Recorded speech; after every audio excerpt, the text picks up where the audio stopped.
नमस्कार, सीएनबीसी आवाज़ मोतीलाल ओसवाल स्टूडियो में आप सभी का स्वागत है। एक हफ्ता या 10 दिन में किस तरीके से सिचुएशन बदली है मार्केट की, ये इसका एक बेस्ट एग्जांपल है। और वेरी गुड आफ्टरनून सबसे पहले तो आपको।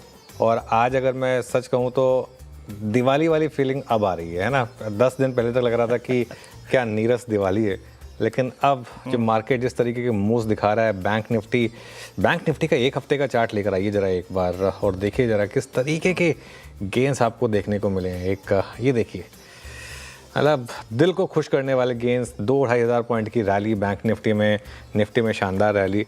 और सच बताऊँ ना, आज मैं कुछ देर में आपके साथ डिस्कस करूँगा।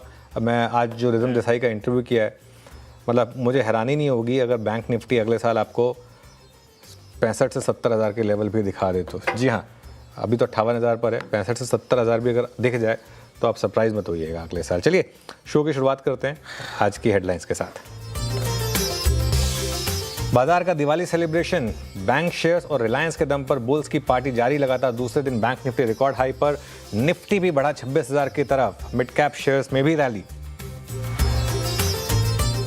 दमदार नतीजों से दौड़ा रिलायंस इंडस्ट्रीज का शेयर, करीब 4% चढ़कर शुमार हुआ निफ्टी के टॉप गेनर्स में। रिजल्ट्स के बाद brokerage police, Nomura, Morgan Stanley और जेपी मॉर्गन ने दिए करीब 1700 रुपए के लक्ष्य। बोले न्यू एनर्जी बिजनेस और जियो आईपीओ तेजी के नए ट्रिगर्स। आज बिग स्टॉक्स में भी हुआ था सटीक एनालिसिस। पीएसयू बैंकों में तूफानी तेजी, इंडेक्स 3.25% दौड़ा। एसबीआई और Indian bank life time high पर। उधर अच्छे नतीजों से फेडरल बैंक, एयू बैंक और करूर वैश्य बैंक भी रिकॉर्ड हाई पर। मुझे बिल्कुल यहाँ पे आश्चर्य नहीं हो रहा है कि लॉन्ग टर्म कैपिटल बोल रहा है कि ये हमें खरीदना चाहिए। ये one of the best opportunities है दुनिया में, अगर फाइनेंशियल सेक्टर में आप देखो तो। फाइनेंशियल सेक्टर को लेकर मॉर्गन स्टैनले के रिदम देसाई हुए बुलिश। कहा बैंक कर सकते हैं तेजी को लीड। आईएफआईएस के लिए भारत को की अनदेखी करना नामुमकिन। इधर समीर अरोड़ा की राय, यूएस ट्रेड डील को लेकर पूरी उम्मीद, लार्ज कैप शेयरों पर दाव लगाने की सलाह दी। आईटी, ऑयल एंड गैस शेयरों में खरीदारी, दोनों इंडेक्स 1 से 1.5% मजबूत। एनबीएफसी में भी अच्छी रौनक।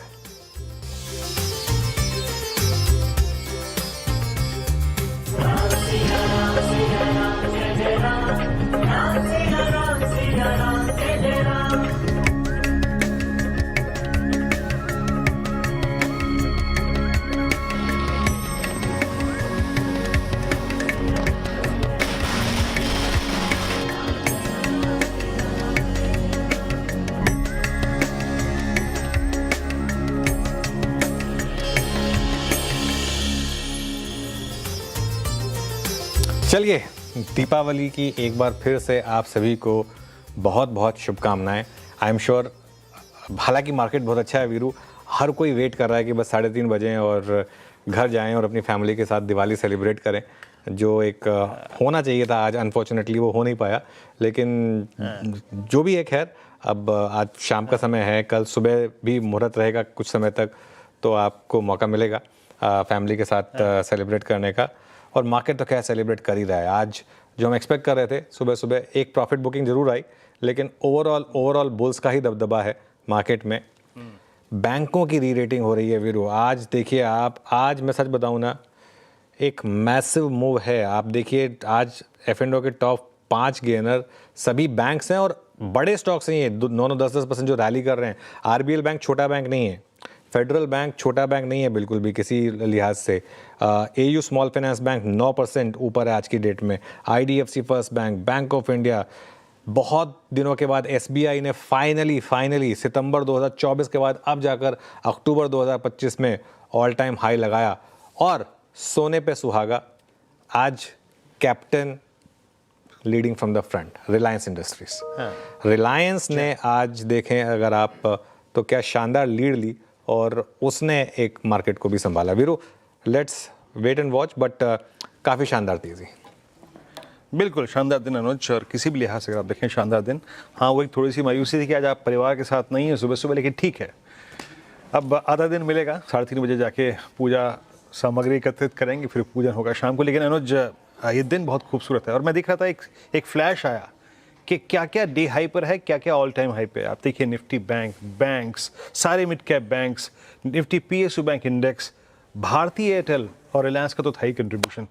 अनुज, अब इस इंडेक्स को अप्रोच कैसे रखें? आई मीन ठीक है, डे ट्रेडर को बहुत कुछ मिल गया, प्लस इट्स एक्सपायरी डे तो उसकी कुछ लिमिटेशंस भी होती हैं।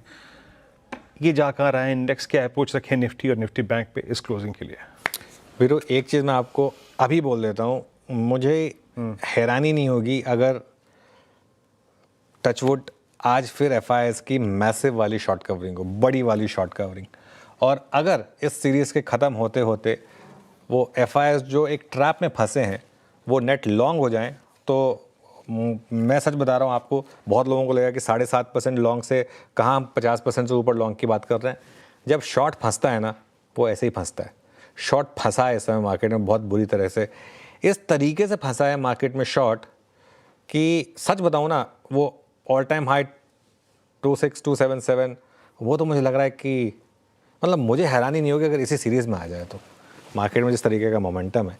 और हमने वैसे ही बात की थी कि जुलाई टू सितंबर क्वार्टर में ऑल टाइम हाई के चांसेस थे, ठीक है थोड़ा डिले हो गया, अक्टूबर में सही।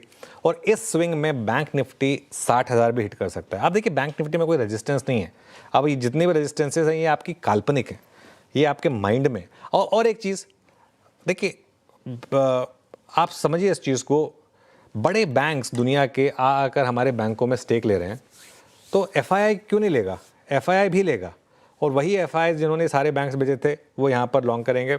निफ्टी में लॉन्ग बने रहें। आपका ट्रेलिंग स्टॉप लॉस हमने सुबह 25,750 की बात की थी, अब हम इसको थोड़ा रिवाइज कर रहे हैं, 25,800 कर लीजिए अपने ट्रेलिंग स्टॉप लॉस को।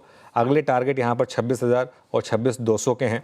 कोई क्यू ट्रेड मत ट्राई करिए इस समय कि इस लेवल पर आके शॉर्ट कर दीजिए, शॉर्ट करने की मार्केट है ही नहीं है, ज़बरदस्ती की क्यू ट्रेड का कोई मतलब नहीं है। बैंक निफ्टी में भी लॉन्ग रहें और हर डिप में ऐड करें। आज सुबह मैंने 58,500 से 59,000 की बात की थी, क्योंकि लग रहा था कि उस तरफ हम बढ़ रहे हैं, और मैं अभी भी उस पर मेंटेन हूँ कि 58,500 से 59,000 की तरफ हम यहाँ पर बैंक निफ्टी में वीरू बढ़ेंगे। लेकिन वीरू, इंडिविजुअल स्टॉक्स में आज क्या मूव्स रहे? बिल्कुल अनुज, मैं भी मतलब वही लार्ज कैप ढूंढ रहा था और मोमेंटम ढूंढ रहा था। अभी बैंकों की बात बहुत हो गई, अदर देन बैंक जो चीज़ बहुत अच्छा कर रही है, आज सुबह SBI की बात हुई थी, SBI को रिपीट नहीं करूँगा, लेकिन अब इंडेक्स के कुछ heavy weights. Look at Bharti at 2046 at day high, a classical rounding bottom breakout 8 जुलाई के स्विंग हाई को पार कर रहा है। पहला स्टॉक जिस पर मेरी नज़र रहेगी अगले एक हफ्ते के पर्सपेक्टिव से, दरअसल अगर आप थोड़ा सा पीछे जाएं, अप्रैल की सीरीज में मार्च के एंड में कुछ इसी प्रकार का ब्रेकआउट भारतीय एयरटेल में था 1730 के आसपास। वो सीरीज का एंड आते आते 1900 का भाव हो गया था। तो प्लेसमेंट भारती की शॉर्ट का ट्रैप और हाई स्ट्राइक्स की शॉर्ट कवरिंग ये इंडिकेट कर रही है कि भारती इस रेक्टेंगल ब्रेकआउट का बहुत ही, अगर आप देखें, अच्छा खूबसूरत ब्रेकआउट देने को तैयार है। तो पहला भारती। दूसरा कहूँगा, इसकी रीडिंग में करके आया था, दैट्स डिफेंस स्पेस से BEL 17 सितंबर 2025 के बाद अब तक की हाईएस्ट ट्रैजेक्टरी जो है ना, उसको टेस्ट करता हुआ 416 डे हाई पर, नॉट एग्जैक्टली डे हाई, लेकिन हाँ उसके आसपास ही ट्रेड कर रहा है। पर ऑप्शन स्टैट्स, फ्यूचर्स की बाइंग इंडिकेट कर रही है कि अच्छा मोमेंटम है। तो दूसरा स्टॉक जिस पर नज़र रहेगी डिफेंस स्पेस से, वो है भारतीय BEL, और एक सरकारी बैंक रखूँगा, दैट्स कैनरा बैंक 128.80 के क्लस्टर पे ट्रेड करता हुआ, एक क्लासिकल फ्लैग। अभी मेरे ख्याल से इसको PSU की इस रैली में पार्टिसिपेट करना है। अभी भी इसने अपने पिछले 5 दिन के स्विंग हाई को नहीं काटा है, तो एक नज़र रहेगी मेरी कैनरा बैंक पे। बट पहला भारती, देन BEL, फिर कैनरा बैंक, B20 और C फैक्टर। मैं अब आपके सामने इस कार्यक्रम का क्रम रखता हूँ। देखिए बहुत महत्वपूर्ण कार्यक्रम है, और हमारे साथ जो फंडामेंटल पैनल मौजूद रहेगा उसमें होंगे शरद अवस्थी दीपावली के इस क्लोजिंग शो में, प्रकाश गाबा सर, मानस जायसवाल, राजेश सतपुते जी, सौमिल मेहता, आशीष कयाल, और साथ ही साथ अरुण कुमार मंत्री हमारे साथ टेक्निकल पर्सपेक्टिव से चर्चा करेंगे। साथ ही साथ यतिन से बात करेंगे कि नंबर्स रिलायंस के क्या था उसमें, और ब्रोकर्स ने क्या सेंस किया और कहाँ तक की तेज़ी एक्सपेक्ट कर रहे हैं, हाउस व्यू समझेंगे। और बैंकिंग जो आज की इस पूरी की पूरी तेज़ी की रीढ़ है, लता मैम से समझेंगे एग्जैक्टली क्या बदला, ये जो रुख बैंकों के में बदलाव आया है, बाजार का, इंस्टीट्यूशंस का, इसको समझने की कोशिश करेंगे बारीकी से।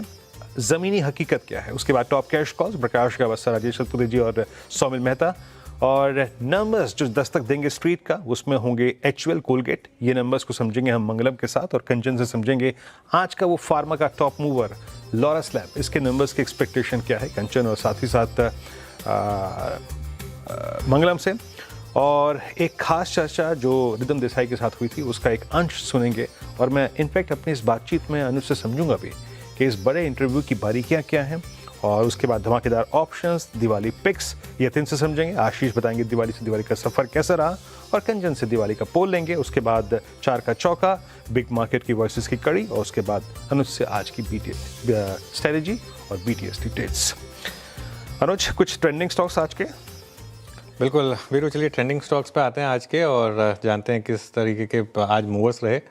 सबसे पहले गेनर्स में रिलायंस सबसे ऊपर 3.5%, फिर श्रीराम फाइनेंस ये भी 3% ऊपर, बजाज फिनसर्व करीब 2.7%, सिप्ला करीब 3.7% ऊपर रहा। और इसके अलावा अगर आप देखें एयू स्मॉल फाइनेंस बैंक 10%, चारों आपको एफ&ओ के टॉप गेनर्स में बैंक्स दिखाई देंगे। एयू बैंक 10% ऊपर, आरबीएल बैंक करीब 8% ऊपर है, फेडरल बैंक करीब 7-7.5% ऊपर, और आईडीएफसी फर्स्ट बैंक करीब 6.5% ऊपर आपको ट्रेड करता हुआ दिखाई देगा। और इसके अलावा आप देखें तो आईसीआईसीआई बैंक, इटर्नल, एम&एम, एचडीएफसी लाइफ, यहाँ पर हल्की सी गिरावट दिखाई देगी आपको। और एफ&ओ स्टॉक्स में JSW energy, Dixon tech, Hindustan zinc और डालमिया भारत, ये कुछ स्टॉक्स हैं वीरू जहाँ पर आज थोड़ी सी आपको गिरावट दिखाई देगी। ओके, चलिए अब एक काम करते हैं, ट्रेड शुरू करें, लेकिन उससे पहले जरा बात करते हैं अनुज से उस खास इंटरव्यू के बारे में। अनुज, आपको पिछले 10 दिन में न जाने किन किन से अगर आप देखें तो मिलने का मौका मिला। खुद आपने बाजार के स्टैट्स को बताया, एफआईएस के, डीआईएस के अर्निंग्स को देखा, हाउस व्यूज समझे, और ये बातचीत का लंबी श्रृंखला, क्या सेंस मिल रहा है अब जब फाइनली आप कह रहे हैं कि एफआईएस अपनी शॉर्ट पे ट्रैप हैं, आपको अर्निंग्स मिली, बैंक्स लीड करते हुए, क्या सेंस बन रहा है दीपावली से दीपावली के लिए इस वक्त आपके लिए? वीरो देखिए, बैंक निफ्टी लेकर आइए और उसके बाद मैं एक एक करके 4-5 बैंक्स दिखाऊंगा आपको। और ऐसा नहीं है कि ये स्टॉक्स कोई पिटे हुए स्टॉक्स थे, ये ऑलरेडी चले हुए स्टॉक्स थे जो ज़बरदस्त चले हैं। एयू बैंक की हम लगातार बात कर रहे हैं, एफ&ओ का सबसे स्ट्रॉन्ग काउंटर था, आज एफ&ओ का टॉप गेनर है। स्ट्रेंथ के साथ रहना होता है Veeru. IDFC first bank, federal bank, RBL bank. अच्छा, आज आरबीएल बैंक में एक बार के लिए प्रॉफिट बुकिंग आई, लेकिन एक चीज़ पता क्या होती है, हमेशा होती है ये, जब भी कोई री रेटिंग वाला इवेंट आता है ना, एक बार प्रॉफिट बुकिंग आती है, उसके बाद उसमें असली मूव आता है। असली मूव उसके बाद आता है उस स्टॉक में। 302 का लो लगा के उसके बाद ये मूव आया है। यहाँ पे डबल, ट्रिपल, क्वाड्रुपल अपग्रेड आएंगे आगे जाते हुए। अगर एमिरेट्स 60% स्टेक ले रहा है, अगर आगे जाकर फेडरल बैंक भी कुछ स्टेक प्लेसमेंट की बात कर रहा है एक बड़े इन्वेस्टर के साथ, एक दो बड़े नाम उभर कर आ रहे हैं। एफआईआई के बजाय सीधा एफडीआई आ रही देश में, वो भी देश के सबसे बड़े सेक्टर में। और एक चीज़, इतनी बड़ी रैली के बावजूद बैंकिंग स्टॉक्स जो हैं वो महंगे नहीं हैं। रिदम देसाई जी ने भी बात बोली कि ये बिल्कुल महंगे नहीं हैं। तो कहाँ हम सीधा एफडीआई लेकर आ रहे हैं, तो एफआईआई कुछ टाइम के लिए अगर रूठा भी रहे तो कोई इतनी तकलीफ नहीं है। इवेंचुअली देखिए, एफआईआई का पैसा आना है वापस भारत में, इसमें कोई इफ्स एंड बट्स नहीं है। जब मार्केट ने परफॉर्म करना शुरू करना है तो उसके बाद ये पैसा आएगा उस तरीके से। लेकिन मैं आपको बताऊं, जो आज ये टॉप 5 स्टॉक है ना, आप इनकी बास्केट बना दीजिए इस प्राइस पे भी, इस प्राइस पे भी इनकी बास्केट बना दीजिए और एक साल बाद देखिएगा आप, ये बास्केट आउट परफॉर्म करेगी। आज सुबह हमने एक चीज़ कही थी कि मैं अगर दिल से सोचूंगा तो मैं इंडसइंड बैंक को ग्रीन लूंगा। अगर दिमाग से जाएंगे तो रेड है, लेकिन अगर दिल से जाएंगे तो ग्रीन होगा। आज का आप इंडसइंड बैंक का चार्ट देखिए। आज एक्चुअली अगर किसी स्टॉक ने आपको सबसे अच्छी ट्रेड दी है तो वो इंडसइंड बैंक। सुबह गैप डाउन के बाद किस तरीके की एक वर्टिकल रिकवरी यहाँ पर इस समय स्टॉक में आई आपको देखने को होगा। तो बैंकिंग, और अगर देश का बैंकिंग सिस्टम इतना स्ट्रांग है, वो तभी स्ट्रांग होगा जब इकोनॉमी एकदम स्ट्रांग होगी। आपको याद होगा, हमने एक चीज़ जब बैंकों के अपडेट आए थे, एक वर्चुअस साइकिल की बात कही थी। कहा था आपको कि ये एक वर्चुअस साइकिल है। अगर बैंक्स तभी लोन देंगे जब कंपनियां उसको इन्वेस्ट करने की या कैपेक्स बढ़ाने की सोच रही होंगी। कंपनियां तभी करेंगी जब उनको डिमांड दिख रही होंगी। डिमांड तभी बढ़ेगी जब लोगों को अपनी जेब में पैसा दिख रहा होगा। वो वन लीडिंग टू अदर, वो सब के सब जो है ना, ये इसका एक पहलू है और इस वजह से आप इस तरीके की मूव्स देख रहे हैं। चलिए वीडियो काम करते हैं, अब हमारे पैनल के पास चलते हैं और ट्रेड्स की शुरुआत करते हैं। गुड आफ्टरनून आप सभी को। गाबा सर बताइए इस समय का trade. Good afternoon to you. I think जो पसंद है मुझे इस वक्त वो है वोल्टास। इस पर यहाँ पर एक मूव मिलना चाहिए। सेटअप सही है, ट्रेड करा है 1442 के 43 के आसपास। स्टॉप लगाएंगे करीब 1430 का, 12 रुपए का स्टॉप है, ज्यादा नहीं। मेरे ख्याल से फर्स्ट टारगेट रहेगा 1460 का वोल्टास। ओके, ट्रेड हो गया वोल्टास 1443 पे। मानस, आपका ट्रेड क्या रहेगा? Good afternoon Virendra ji. तो देखिए, सिप्ला पे खरीदारी करने की राय रहेगी। सिप्ला में एक फ्रेश ब्रेकआउट देखने को मिला है। ये जो 1600 से 1605 की रेंज थी, काफी समय से ये रेंज ब्रेक नहीं हुई थी, बट आज ये रेंज ब्रेक हुई है। वॉल्यूम्स काफी अच्छे हैं, तो करंट लेवल्स पे सिप्ला में खरीदारी करने की राय रहेगी। 1604 का आपको स्टॉप लॉस लगाना है और 1700 1700 रुपए के टारगेट सेट करने हैं। ऑप्शन में अगर आप ट्रेड लेना चाहें तो 1640 का जो कॉल ऑप्शन है सिप्ला का, वहां पर खरीदारी कर सकते हैं।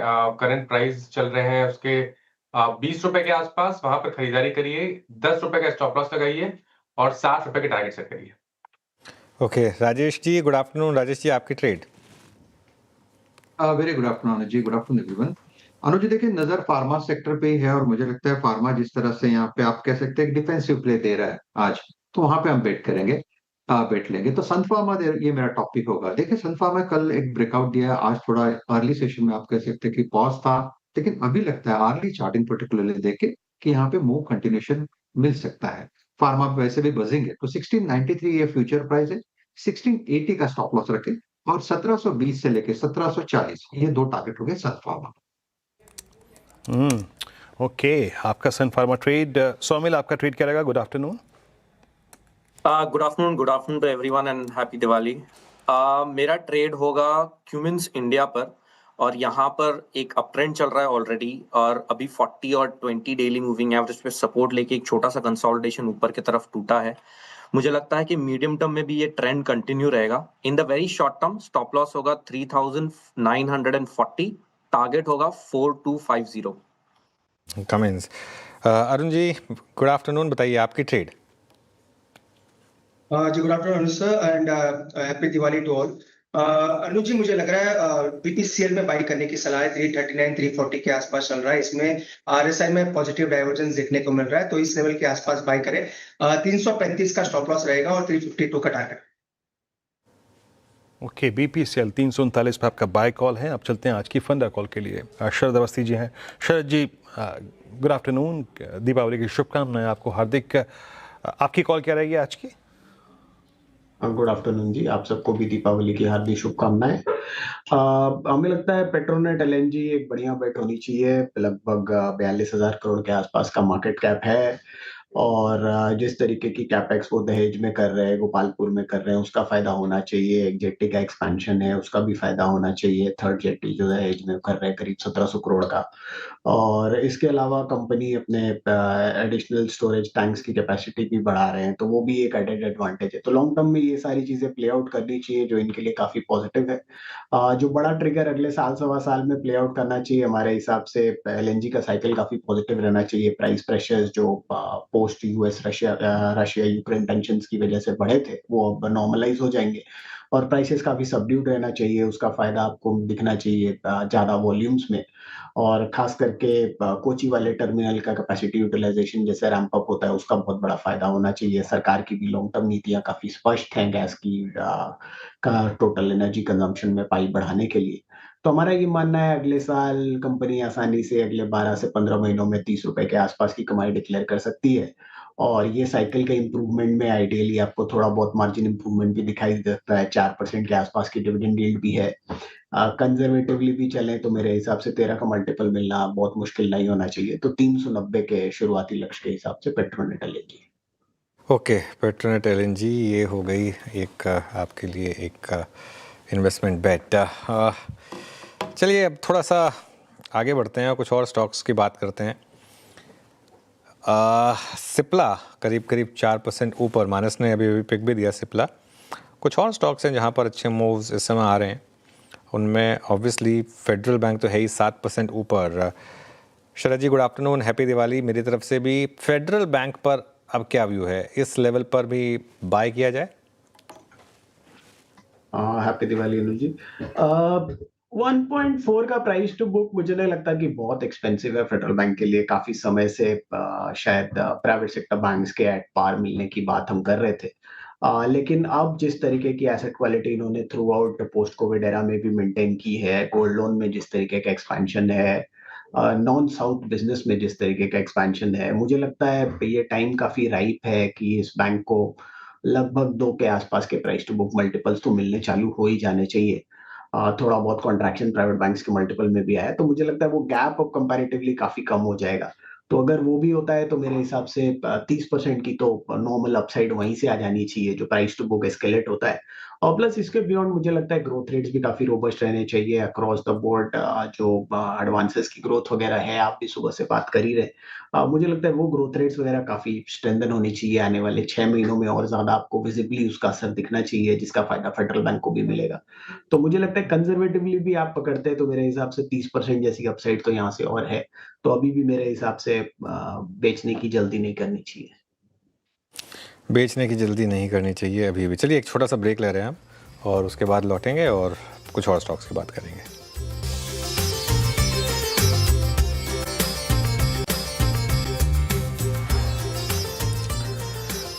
Welcome back. वेल, बात करते हैं आज के मार्केट के मूव में सबसे बड़े स्टॉक की। जी हाँ, रिलायंस की।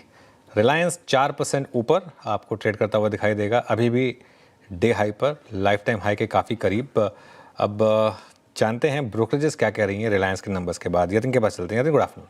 Good afternoon. और रिलायंस इंडस्ट्रीज में ज़्यादातर ब्रोकरेजेस का टारगेट 1600 से 1750 के आसपास आपको दिखाई पड़ रहा है। इनफैक्ट करंट मार्केट प्राइस से 15 से 20% की तेज़ी रिलायंस इंडस्ट्रीज में बहुत सारे ब्रोकरेजेस को लग रही है। और तथ्य वही है, Q2 का एबिटा अनुमान से बेहतर 18% यहाँ मोमेंटम है।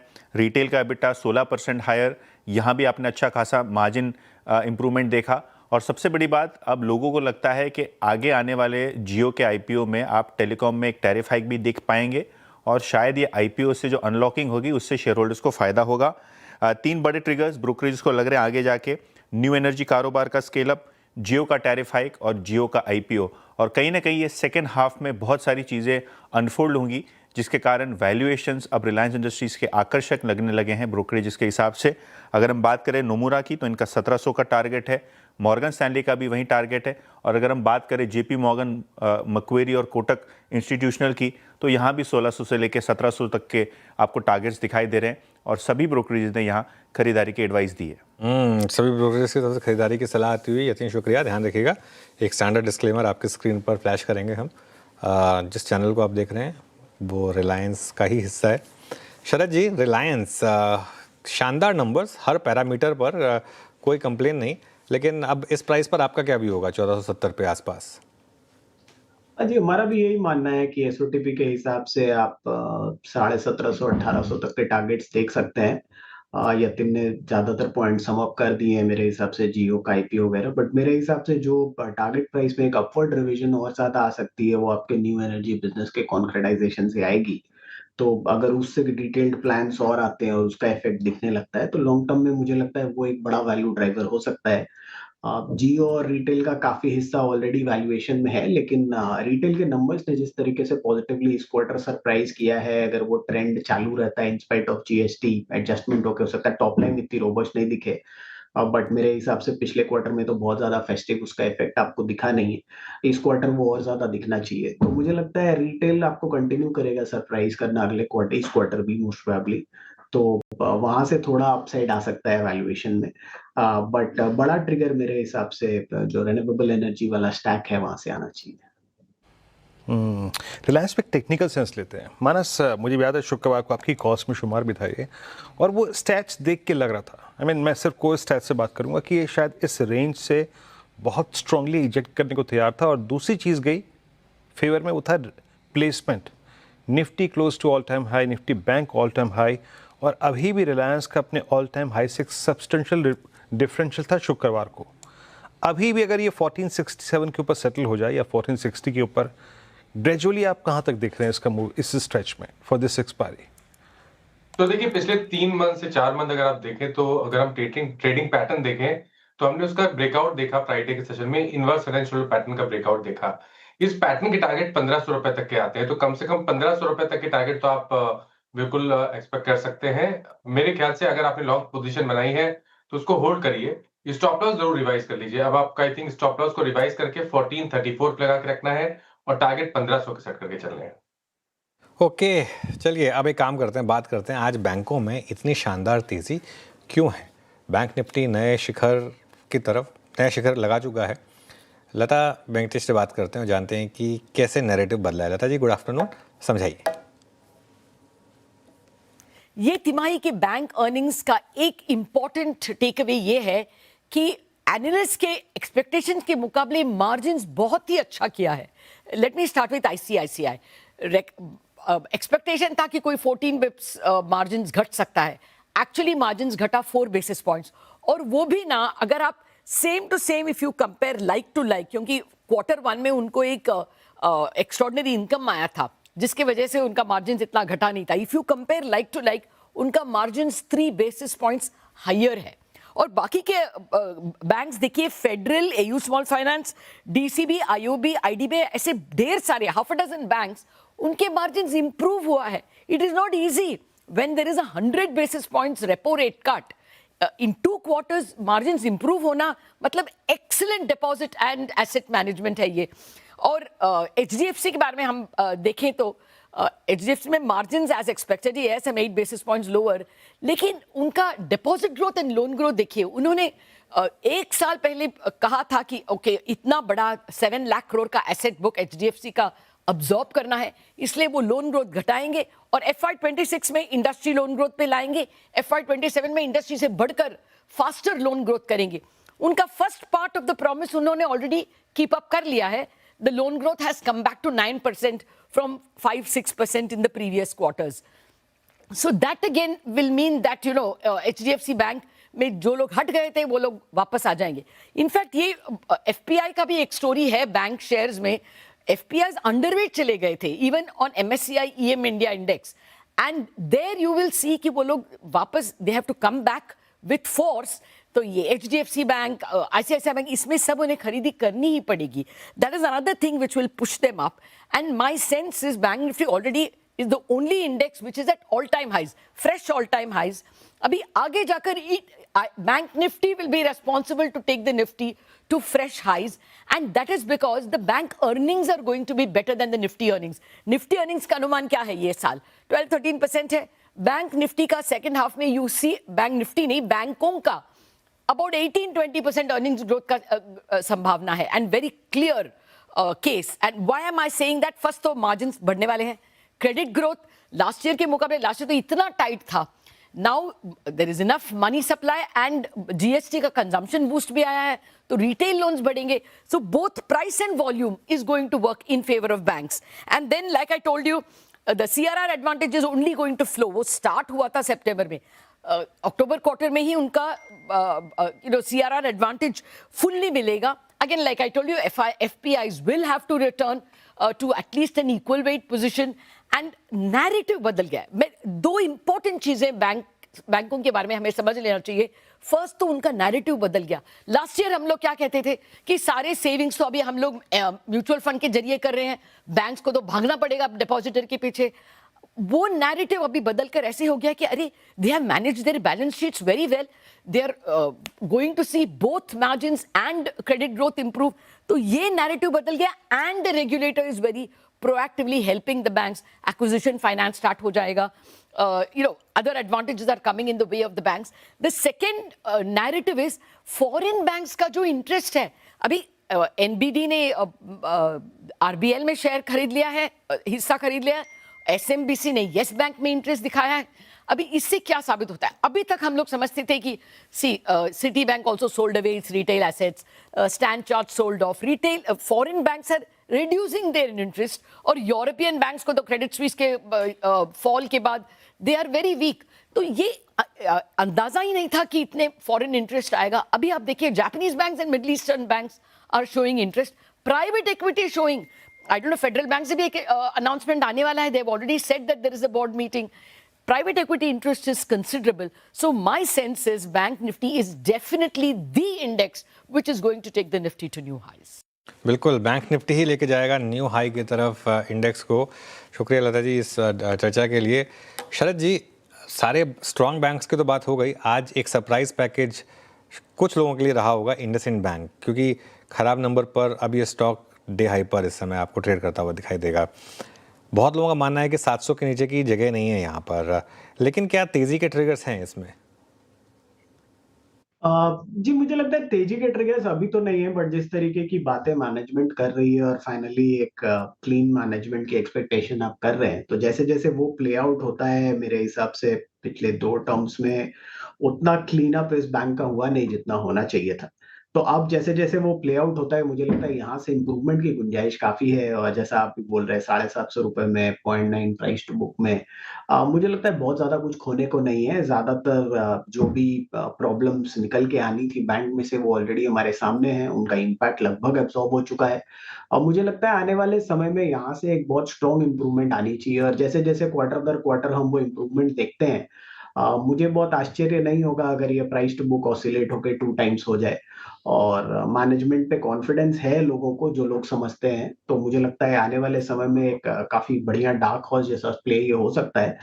मार्जिन ऑफ सेफ्टी मेरे हिसाब से भी काफ़ी डिसेंट है, जो पॉइंट आप बोल रहे हैं कि यहाँ से बहुत ज़्यादा गिरने की गुंजाइश नहीं है, और हम लोग तो होल्ड कर रहे हैं, लेट्स सी कैसे प्ले आउट करता है।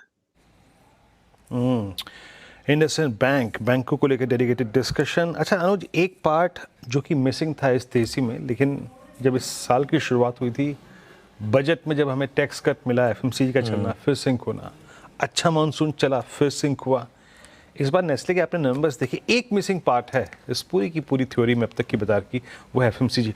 बट क्या ये एक बेटर रिवॉर्ड के लिए प्रिपेयर्ड है क्या? आई मीन 56,000 पे ये इंडेक्स, और अनुज ये लगभग नवंबर 2024 से लेकर अब तक यहाँ पे साल भर हो गया, यहीं पर स्थिर है ये इंडेक्स। देखिए वीरू, इसमें आपको थोड़ा सा होराइजन अपना लंबा रखना पड़ेगा, क्योंकि आज अगेन उस इंटरव्यू से मैं एक चीज़ अगर लेकर कहूँ कि don't fight the central bank का, सेंट्रल बैंक ने और गवर्नमेंट ने मिलकर डिसाइड कर लिया है कि इस देश में अब कंजम्पशन हमने बढ़ानी है। उसमें चाहे आप इंटरेस्ट रेट कट करें, चाहे डायरेक्ट टैक्स कट करें, चाहे इनडायरेक्ट टैक्स कट करें, और एक स्ट्रॉन्ग मॉनसून ऐड कर दीजिए। मेरे ख्याल से अक्टूबर टू दिसंबर क्वार्टर जो है ना, वो एफएमसीजी कंपनीज़ की अर्निंग्स के रिवाइवल का एक पहला साइन होगा। और यहाँ पर जैसा आपने बोला, एक साल से स्टॉक्स ने कुछ किया भी नहीं है। इसमें बीच बीच में बस ये है कि ये सेक्टर इतना बड़ा है कि इसमें कभी कभी कुछ कंपनियाँ थोड़ा सा लीग से हटके, जैसे बैंकों में अगर आप देखेंगे ना, सारे बैंकों के नंबर अच्छे हैं, कोई भी एक ऐसा बैंक नहीं था जिसके नंबर ख़राब थे, सबके ठीक थे। यहाँ पे क्या होगा, कुछ बीच बीच में आपको एक आध ख़राब नंबर्स आएंगे, थोड़े डाउट आएंगे उसकी वजह से, लेकिन I think as a basket FMCG इस साल मेरे ख्याल से आउट परफॉर्म करेगी। एफएमसीजी आउट परफॉर्म करेगा। अच्छा सौमिल, आपकी राय क्या है एफएमसीजी स्पेस में? अगर आप देखें तो HUL, Nestle, ITC, Marico was the best price performer, और अब एशियन पेंट्स का क्रूड पर रिएक्ट करना, आपको मतलब बेस्ट प्लेसमेंट किसकी लग रही है? आई मीन अगर यहाँ से इजेक्ट करता है 56,000 की ट्रेजेक्ट्री से निफ्टी एफएमसीजी, किस स्टॉक के जरिए आप खेलना चाहेंगे उस अपसाइड को? आई थिंक यहाँ से अगर मुझे एफएमसीजी को खेलना है तो दो ही स्टॉक मुझे बहुत ही अच्छे लग रहे हैं। That is first is Nestle और दूसरा है ब्रिटानिया। नेस्ले ने ऑलरेडी एक ब्रेकआउट ऊपर की तरफ दे दिया है, लेकिन इसे एक पोजिशनली भी अभी भी आप बाय कर सकते हैं। नीचे में 1180 1200 के आसपास के बहुत ही स्ट्रॉन्ग सपोर्ट्स है, और पोजिशनली अगर टारगेट्स आप लगाए तो ऊपर में 1380 1400 तक के टारगेट्स मिल सकते हैं। So buy on decline should be the strategy for Nestle. Britannia ने अभी तक बड़ी रैली दिखाई नहीं है, लेकिन ब्रिटानिया में मैं समझता हूं कि इससे भी बड़ी रैली देखी जा सकती है, और यहाँ पे जो स्टॉप लॉस लगाना है 5800 के आसपास लगाना है, और ऊपर में अबाउ 6500 6700 के टारगेट्स में एक्सपेक्ट करूंगा। So these two would be my top picks. Okay, चलिए अब एक काम करते हैं, कैश कॉल्स का वक्त हुआ। गाबा सर हैं, राजेश जी हैं और सौमिल जी हमारे साथ। गाबा सर बताइए आपका कैश कॉल। मेरे ख्याल से मैं जाऊंगा एस्ट्राजेन फार्मा में। ट्रेड कर रहा है 9275 पर, स्टॉप लगाएंगे 9200 का, 75 रुपीज का। पॉसिबल है कि 9400 9500 ये आते दिनों में जा सकता है। एस्ट्राजेन फार्मा, इसमें एक बाई सिग्नल अभी अभी जनरेट हुआ है आज, इसमें रिसिलियंस है स्टॉक में एस्ट्राजेन। एस्ट्राजेनेका आपका बाय कॉल है। प्रकाश सर का राजेश सतपुते जी के पास चलते हैं। राजेश जी, आप क्या पिक करेंगे? वीरेंद्र जी देखिए, टायर स्टॉक्स में आज अच्छी खासी हलचल है। अगर आप देखो सीएट देखे, जेके देखे, तो एक थोड़ा सा आप कह सकते हैं कि जहाँ पे जगह मिल रही है that is Apollo tyre. Apollo tyre ये मेरा पिक रहेगा। 508 करंट प्राइस है, 504 का स्टॉप लॉस रखे, 520 525 ये इसकी आप कह सकते हैं टारगेट रेंज है। अपोलो अपोलो टायर्स, सौमिल के पास चलते हैं, इसके बाद कैश कॉल के लिए। सौमिल, आप क्या पिक करेंगे कैश में? एस्ट्राजेनेका मेरा भी पिक था, लेकिन मैंने उसको अभी चेंज कर दिया है, जैसे प्रकाश गावा जी ने ऑलरेडी ले लिया। तो UCO Bank would be my pick. UCO Bank में एक फ्लैग पैटर्न बना है, वो फ्लैग पैटर्न ऑलरेडी ऊपर की तरफ टूटा है। बैंक्स ऑलरेडी बहुत अच्छा कर रहे हैं। स्टॉप लॉस रहेगा 30.50 और टारगेट रहेगा 35 का।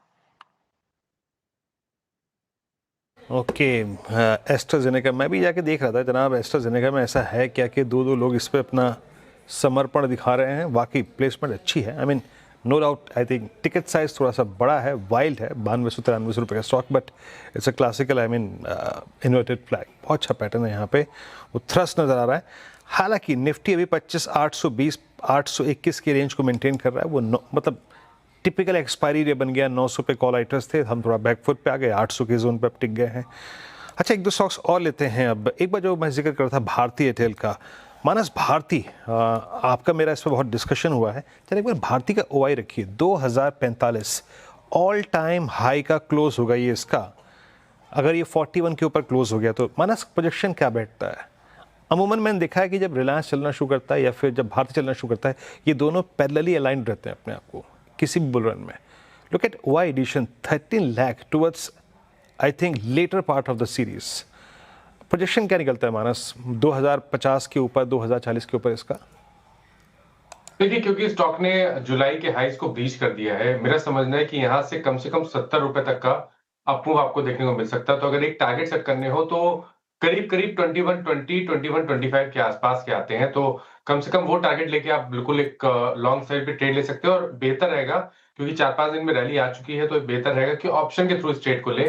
2040 का कॉल ऑप्शन मेरे ख्याल से 20 रुपए के आसपास ट्रेड हो रहा है, उसमें आप 9 रुपए के स्टॉप लॉस से खरीदारी करिए। लेकिन अगर यहाँ भारतीय ब्रेकआउट देखने को मिला तो आई थिंक इस ऑप्शन में आपको 50-60 रुपए तक का भाव जरूर देखने को मिल जाएगा।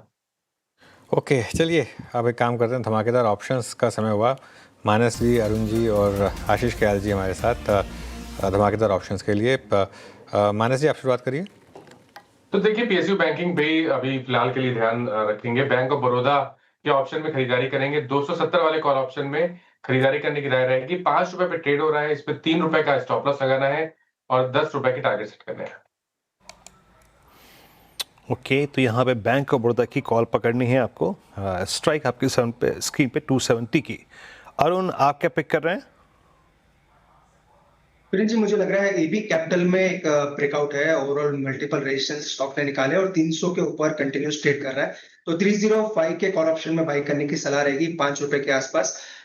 3 रुपए का स्टॉप लॉस रहेगा और 9 से 10 का टारगेट रहेगा। तो 1 से 2 दिन के लिए एबी कैपिटल को बाई करके चल सकते। ओके, एबी कैपिटल ये हो गई। चलिए अब आशीष कयाल जी के पास चलते हैं। Ashish ji, good afternoon, happy Diwali. बताइए आपका ऑप्शन ट्रेड।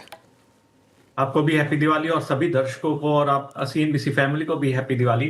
देखिए, ऑप्शन ट्रेड में एसबीआई एक ऐसा स्टॉक है जिसने एक ब्रेकआउट आज के दिन दिया है। 3 दिन से मार्केट चल रहा है, लेकिन एसबीआई ने आज ब्रेकआउट दिया, बहुत जबरदस्त मूव दिया है और थोड़ी सी प्रॉफिट बुकिंग हायर लेवल से देखी गई है। ऑप्शन 900 का जो कॉल ऑप्शन है करीबन 11 रुपये 80 पैसे के आसपास चल रहा है। लॉन्ग किया जा सकता है। ऊपर में टारगेट इस ऑप्शन में देखा जा सकता है करीबन 22 रुपए का, और स्टॉप लॉस जो आपको लगाना होगा नीचे में 7 रुपए का। ओके, एसबीआई की 900 की कॉल, अब जो इन द मनी कॉल है याद रखिएगा, इसको बाय करना है। एस्ट्राजेनेका हमारे मेहमानों पिक किया कैश कॉल में 93.77। अच्छा मूव आया है मेरे ख्याल से। प्रकाश सर ने जब ये कॉल दी थी स्क्रीन पे 9260 का भाव था। It's 93.75, even 93.85। तो मूव अच्छे आ रहे हैं एस्ट्राजेनेका में। टॉप कैश कॉल का best performer. Other than that और क्या क्या है जो मूव जनरेट कर रहा है? अच्छा, आज B2 ने अगर आप देखें तो एक कीर्तिमान स्थापित किया। दोनों ही अगर आप देखें स्टॉक्स जो है वो ऑल टाइम हाई पे हैं। आशीष, आपका सेंस क्या कह रहा है? I mean out of these two अगर आपको चेस करना हो, जैसे कि आप हायर लेवल्स पे ऑल टाइम हाई पे एसबीआई पे बैट कर रहे हैं, Bajaj finance, Finserv, I mean बहुत शानदार प्राइस परफॉर्मेंस। अभी अगर इन दोनों में से एक चेस करना हो, अभी भी जहाँ पर रिस्क रिवॉर्ड रेशो बेहतर लग रहा है आपको? तो देखिए बजाज फाइनेंस और फिनसर्व दोनों ही ट्विंस में अगर देखेंगे तो बजाज फाइनेंस ने ब्रेकआउट काफी स्ट्रांगली दे दिया है, ऑलरेडी स्टॉक काफी रैली हो चुका है, और फिनसर्व जो है वो कंसोलिडेशन पे है और वो ब्रेकआउट देने की कगार पे। तो अगर मैं रिस्क रिवॉर्ड पर्सपेक्टिव से बात करूं तो बजाज फिनसर्व बेटर लगता है और एसबीआई भी चल सकता है। तो ये बोलना मुश्किल है कि हम बजाज फिनसर्व पे करेंगे कि एसबीआई, दोनों बहुत स्ट्रांग स्टॉक है। तो बजाज फिनसर्व ने जस्ट आज के दिन ही ब्रेकआउट दिया है और एज अ डिस्क्लेमर हमारी होल्डिंग भी है स्टॉक में। बजाज फिनसर्व का जो ऊपर में टारगेट है 2300 का जो पैटर्न विथ अगर हम प्रोजेक्ट करें तो 2300 का टारगेट आता है, और नीचे में जो स्टॉप लॉस आपको लगाना होगा इस स्टॉक के अंदर करीबन 2060 का। तो रिस्क रिवॉर्ड यहाँ से भी अच्छा लग रहा है। ओके, चलिए अब बात करते हैं दिवाली यानी कि शुभ निवेश के मौके की, और काफ़ी इन्वेस्टर्स को आइडियाज़ की एक एक्सपेक्टेशन होती है। यतिन के पास चलते हैं, जानते हैं ब्रोकरेज पिक्स क्या हैं इस दिवाली पर। यतिन, गुड आफ्टरनून, बताइए। Good afternoon. और सिलेक्ट ब्रोकरेजेस की सिलेक्ट स्टॉक आइडियाज़ आपके सामने पेश कर रहे हैं। सबसे पहले अगर हम मोतीलाल ओसवाल की बात करें तो दो स्टॉक्स जो उनको अच्छे लग रहे हैं लार्ज कैप स्पेस पे से उनमें सबसे पहले है मैक्स लाइफ यानी MFSL। यहाँ 2000 के टारगेट के साथ वो खरीदारी की एडवाइस दे रहे हैं। इंश्योरेंस स्पेस में one of the best stock ideas, 27% का रिटर्न वो देख रहे हैं एक साल में। इसके अलावा भारत इलेक्ट्रॉनिक्स और मेक इन इंडिया, और कहीं ना कहीं अगर हम बात करें डिफेंस स्पेस में, मोतीलाल ओसवाल को ये स्टॉक बहुत जम रहा है। 20% की अपसाइड यानी 490 के टारगेट के साथ यहाँ खरीदारी की सलाह दे रहे हैं। इसके अलावा सेंट्रम, दो स्टॉक्स जो NBFC और बैंकिंग स्पेस में जो उनको अच्छे लग रहे हैं। सबसे पहले कैनरा बैंक, PSU बैंक में से अच्छे वैल्यूएशन पे अवेलेबल, और इसी तरीके से चोला इन्वेस्टमेंट NBFC शेयर्स में सबसे अच्छी ग्रोथ शायद डिसबर्समेंट में ये कंपनी दे। इसके चलते यहाँ इनको 16% की अपसाइड दिख रही है। तो यहाँ खरीदारी करके चलें 1935 के टारगेट के साथ, ऐसा लगता है सेंट्रम को। प्रभुदास लीलाधर, दो स्टॉक्स, एक स्विगी न्यू एज कंपनीज में से, जोमेटो के सामने रिलेटिवली सस्ते वैल्यूएशन पे, और 33% की बड़ी अपसाइड इनको लग रही है इस पर्टिकुलर काउंटर में। TVS मोटर्स में भी लगभग 30% की अपसाइड उनको दिखाई पड़ रही है। GST कट और नए लॉन्चेस के चलते यहाँ आपको काफ़ी अच्छी तेज़ी होती हुई नज़र पड़ सकती है। इसके अलावा एक्सिस सिक्योरिटीज़, ये ब्रोकरेज भी दो स्टॉक्स में खरीदारी करके चलने को कह रहा है। रेनबो चाइल्ड हेल्थ केयर 23% की अपसाइड, डॉम्स इंडस्ट्रीज और नए मार्केट्स में नए कैपेक्स के कारण यहाँ अर्निंग्स में वेग आएगा, 22% की अपसाइड और 3110 के टारगेट्स। और आखिर में SBI कैपिटल सिक्योरिटीज़, इनको ओसवाल पंप्स जो अभी रिसेंटली लिस्ट हुआ है यहाँ खरीदारी करने का मूड वो बना रहे हैं 970 के टारगेट के साथ, यानी यहाँ भी 25% की रिटर्न एक्सपेक्टेशन वो रख रहे हैं। इतने शुक्रिया आपका इस पूरे देखिए श्रृंखला को प्रस्तुत करने के लिए। तो हाउस व्यूज़ क्या क्या हैं इस दीपावली पे, आपकी शॉपिंग लिस्ट में क्या क्या हो सकता है जो एक अच्छा रिवॉर्ड रखता है। चलिए अब आपको एक 4 का चौका का सीक्वेंस बताता हूँ मैं। यहाँ पे हम पहला ट्रेड पिक करेंगे सस्ता ऑप्शन, मानव जी के सौजन्य से ट्रेड आएगा। उसके बाद राजेश सतपुते जी FNO सुपरस्टार, 4 का चमत्कार ट्रेड सौमिल मेहता जी, और आज की मिड कैप फंडा कॉल शरद अवस्थी जी बताएंगे। चलते हैं पहले ट्रेड के लिए मानस के पास। मानस, सस्ता ऑप्शन में क्या पिक कर रहे हैं? तो देखिए सस्ता ऑप्शन में GMR एयरपोर्ट के ऑप्शन में खरीदारी की जा सकती है, क्योंकि 4-5 दिन से हम कंसोलिडेशन देख रहे थे। 91 पे रेजिस्टेंस था, स्टॉक ने उस रेजिस्टेंस को ब्रीच किया है, वॉल्यूम बेहतर है।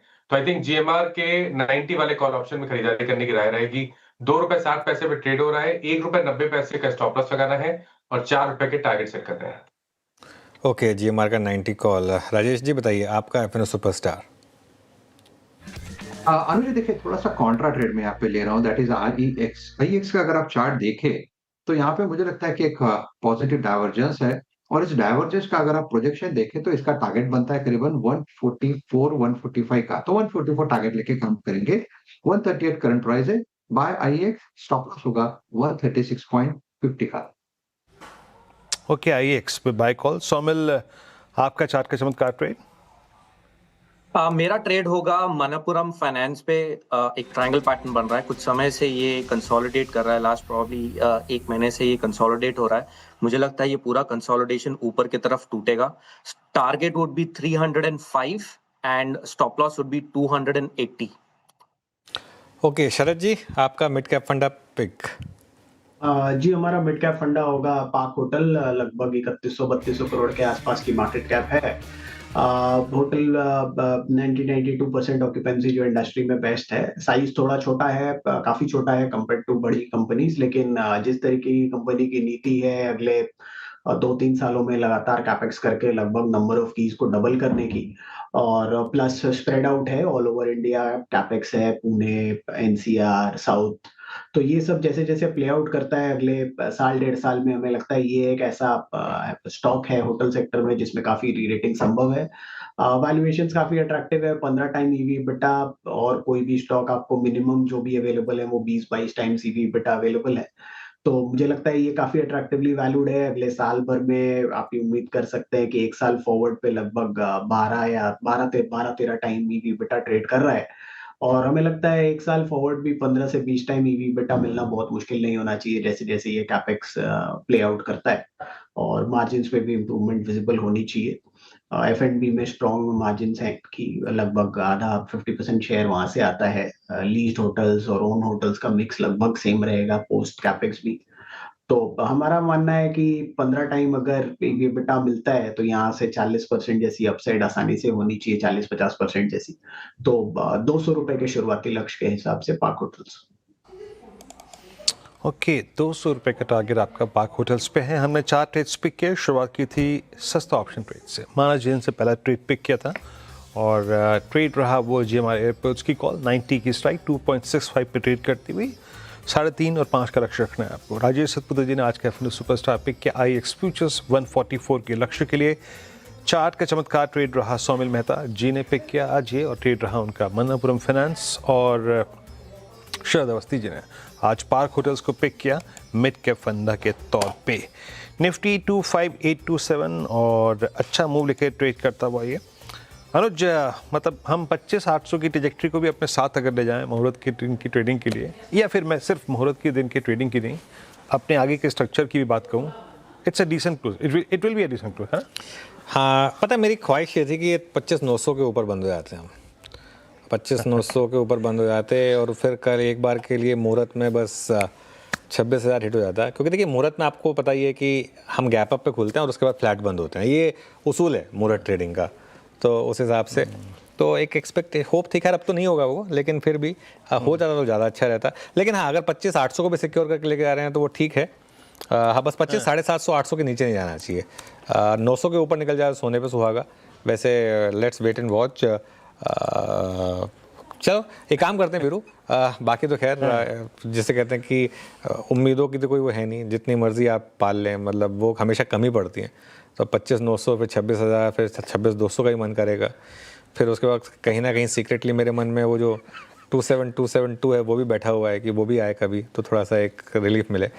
चलिए एक काम करते हैं, कुछ नंबर्स की बात करते हैं। आप बाजार की नज़र गुरुवार को आने वाले नंबर्स पर रहेगी। गुरुवार को निफ्टी में HUL के नंबर्स आएंगे और F&O में कोलगेट और लॉरस लैब्स के नंबर्स आएंगे। मंगलम और कंचन जुड़े हमारे साथ। पहले मंगलम के पास चलते हैं, HUL और कोलगेट के नंबर्स से क्या एक्सपेक्ट है जान लेते हैं। मंगलम, गुड आफ्टरनून। हिंदुस्तान यूनिलीवर के अगर आप दूसरे क्वार्टर्स के नंबर्स देखें तो काफ़ी अच्छे नहीं होने वाले हैं। कंपनी ने अपने सेकंड क्वार्टर प्रीव्यू में पहले ही कह दिया था कि कंसोलिडेटेड सेल्स या तो फ्लैट रहेंगे या ज़्यादा से ज़्यादा सिंगल डिजिट का ग्रोथ दिखाई देगा उसमें, और ट्रांजिटरी इम्पैक्ट जो है वो GST कट के कारण है। करीब कंपनी के 40% पोर्टफोलियो पे रेट जो है वो रैशनलाइज हुई थी, तो इस वजह से ट्रेड थोड़ा सा डिसरप्ट हो चुका था। प्रॉब्लम ये है कि कंपनी ने कहा कि अक्टूबर में भी रिकवरी नहीं दिखेगी, इनफैक्ट रिकवरी सिर्फ नवंबर से दिखनी चालू होगी। तो उस लिहाज से सबसे ज़्यादा इंपॉर्टेंट ये होगा कि फेस्टिव सीजन में उनके सेल्स पे क्या इम्पैक्ट आया है या नहीं, और ख़ास करके ये क्वार्टर इसलिए भी इम्पॉर्टेंट है क्योंकि प्रिया नायर जो उनकी नई MD CEO है, उनका ये पहला क्वार्टर होगा। तो 2.2% रेवेन्यू ग्रोथ जो है वो स्ट्रीट एक्सपेक्ट कर रही है, करीब 15,800 करोड़ के आसपास। EBITDA जो है वो 2.5% से नीचे होगा, यानी कि मार्जिन्स जो हैं वो 22.5% के बीच में होंगे, वो बिल्कुल कंपनी के 22 से 23% के गाइडेंस में होंगे। और net profit because of EBITDA falling about 2.5%, 5% वो भी नीचे होगा। जो आप नंबर देख रहे हैं वो करीब 2,500 करोड़ के आसपास होगा। कंसोलिडेटेड नंबर्स भी इस बार इंपॉर्टेंट होंगे क्योंकि 2 क्वार्टर से मिनिमलिस्ट का जो एक्विजिशन है उनके ऊपर नंबर्स में दिखेगा। अंडरलाइंग वॉल्यूम ग्रोथ 0 to 8% देखने मिलेगा। सबसे इंपॉर्टेंट 2 चीज़ें, सबसे पहले तो GST कट के बाद डिमांड रिकवरी कैसी रही है फेस्टिव सीजन में, और दूसरा प्रिया नायर के लीडरशिप में क्या स्ट्रैटेजी HUL अपनाएगी। ओके, चलिए तो ये बात हो गई कोलगेट की। अब ये HUL की बात करते हैं कोलगेट की मुस्कुराहट की। मंगलम, कोलगेट में क्या एक्सपेक्टेशन रख रहे हैं इस बार आप? कोलगेट को अगर देखें तो FMCG सेक्टर में सबसे ख़राब स्टॉक रहा है। ये अपने 52 वीक हाई से करीब 40% नीचे है, और कंपनी के नंबर्स भी काफ़ी पुअर परफॉर्मेंस दर्शा रहे हैं कई क्वार्टर्स से। तो रेवेन्यू इस बार भी 5% डिक्लाइन होने की आशंका है, एबिटा भी 6.5% गिरेगा और जो नेट प्रॉफिट है उसमें हम 17% का घटत देखेंगे, करीब 328 करोड़ के आसपास आएगा। यही number same time last quarter करीब 400 करोड़ के पास था। 400 से 450 बेसिस पॉइंट्स का इम्पैक्ट जो है वो जीएसटी लेड ट्रांजिशन में आएगा, क्योंकि कोलगेट एक ऐसी कंपनी है या टूथपेस्ट और टूथब्रशेज ऐसी कैटेगरी है जहाँ पे करीबन 95% जो उनका पोर्टफोलियो है वहाँ पर जीएसटी रेट रैशनलाइजेशन देखने मिला है।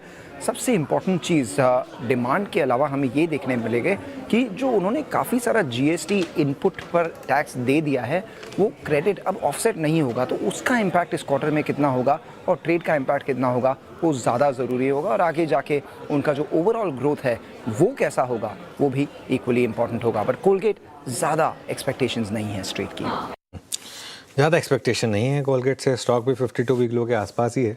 अब कंचन के पास चलते हैं, एक स्टॉक जो 52 वीक हाइस के आसपास है, उसके नंबर्स लॉरस लैब्स। कंचन गुड आफ्टरनून, क्या एक्सपेक्ट कर रहे हैं? जी गुड आफ्टरनून। और लॉरस लैब के अगर हम नंबर्स की बात करें तो नंबर्स हमें काफी ज्यादा पॉजिटिव साइड में देखने को मिल सकते हैं। पिछले एक साल में नंबर्स में लॉरस लैब में एक अच्छी खासी रिकवरी है जो देखने को मिली है। अगर डायरेक्टली नंबर्स के ऊपर आया जाए तो रेवेन्यू में यहाँ पे करीब 28% का अपसाइड देखने को मिल सकता है। इनफैक्ट जो कंपनी की प्रॉफिटेबिलिटी है, पैट है, ये तो 7x तक बढ़ता हुआ नजर आ सकता है। ऑपरेशनल नंबर्स की तरफ नजर डाली जाए तो यहाँ पे भी शानदार रिकवरी की जो संभावनाएं हैं वो जताई जा रही है। नंबर्स काफी रोबस्ट देखने को मिल सकते हैं और मार्जिन्स में भी अच्छा खासा इजाफा जो है वो देखने को मिल सकता है। 22 से 25% तक के मार्जिन्स की एक्सपेक्टेशन जो है वो जताई जा रही है। देखिए कंपनी ने पिछले क्वार्टर में ही अपनी कमेंट्री में बोला था जो इनका सीडीएमओ सेगमेंट है वहां पे अच्छे खासी रिकवरी देखने को मिल सकती है, जिसके चलते ओवरऑल जो टॉप लाइन है उसको एक अच्छा खासा बूस्ट जो है वो मिला है।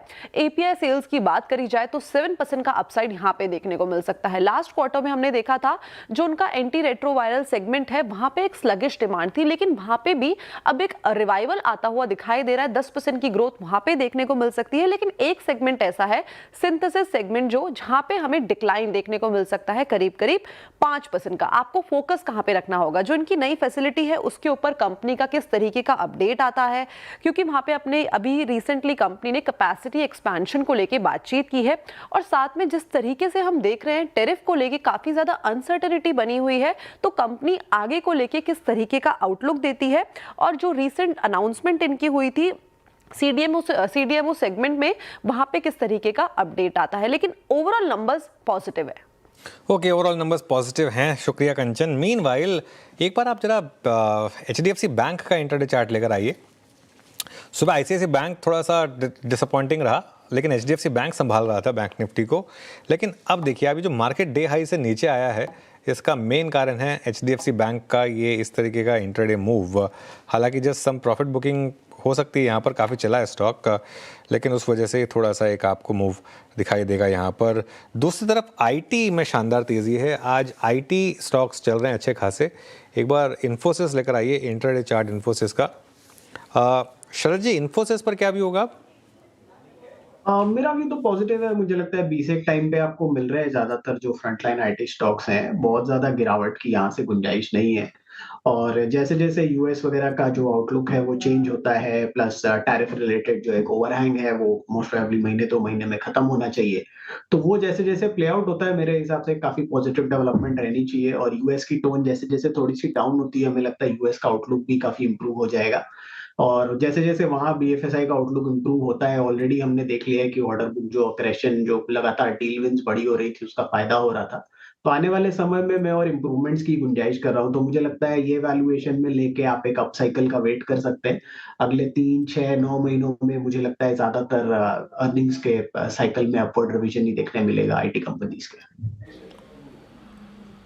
ओके, इन्फोसिस पे आपका ये टेक था। चलिए अब एक काम करते हैं, मैं थोड़ा सा विषय को बदलता हूँ यहाँ पे। और मैं जैसे अनुज से शुरू में भी चर्चा कर रहा था कि उस खास दिलचस्प इंटरव्यू में हृदय देसाई के साथ जो खास बातचीत हुई, आपकी क्या क्या अगर आप देखें बातें हुई, उसी लिहाज से मैं एक सेगमेंट पहले आपको सुनाता हूँ। बैंकिंग सेक्टर, आज जो बाजार की रीड है, जो Nifty bank all time high पे है, उस पर उनका व्यू क्या था। सीएनबीसी आवाज़ के मैनेजर सिंगर के साथ बातचीत में बैंक्स पर क्या सेंस रखा उन्होंने, एक बार जरा सुनते हैं।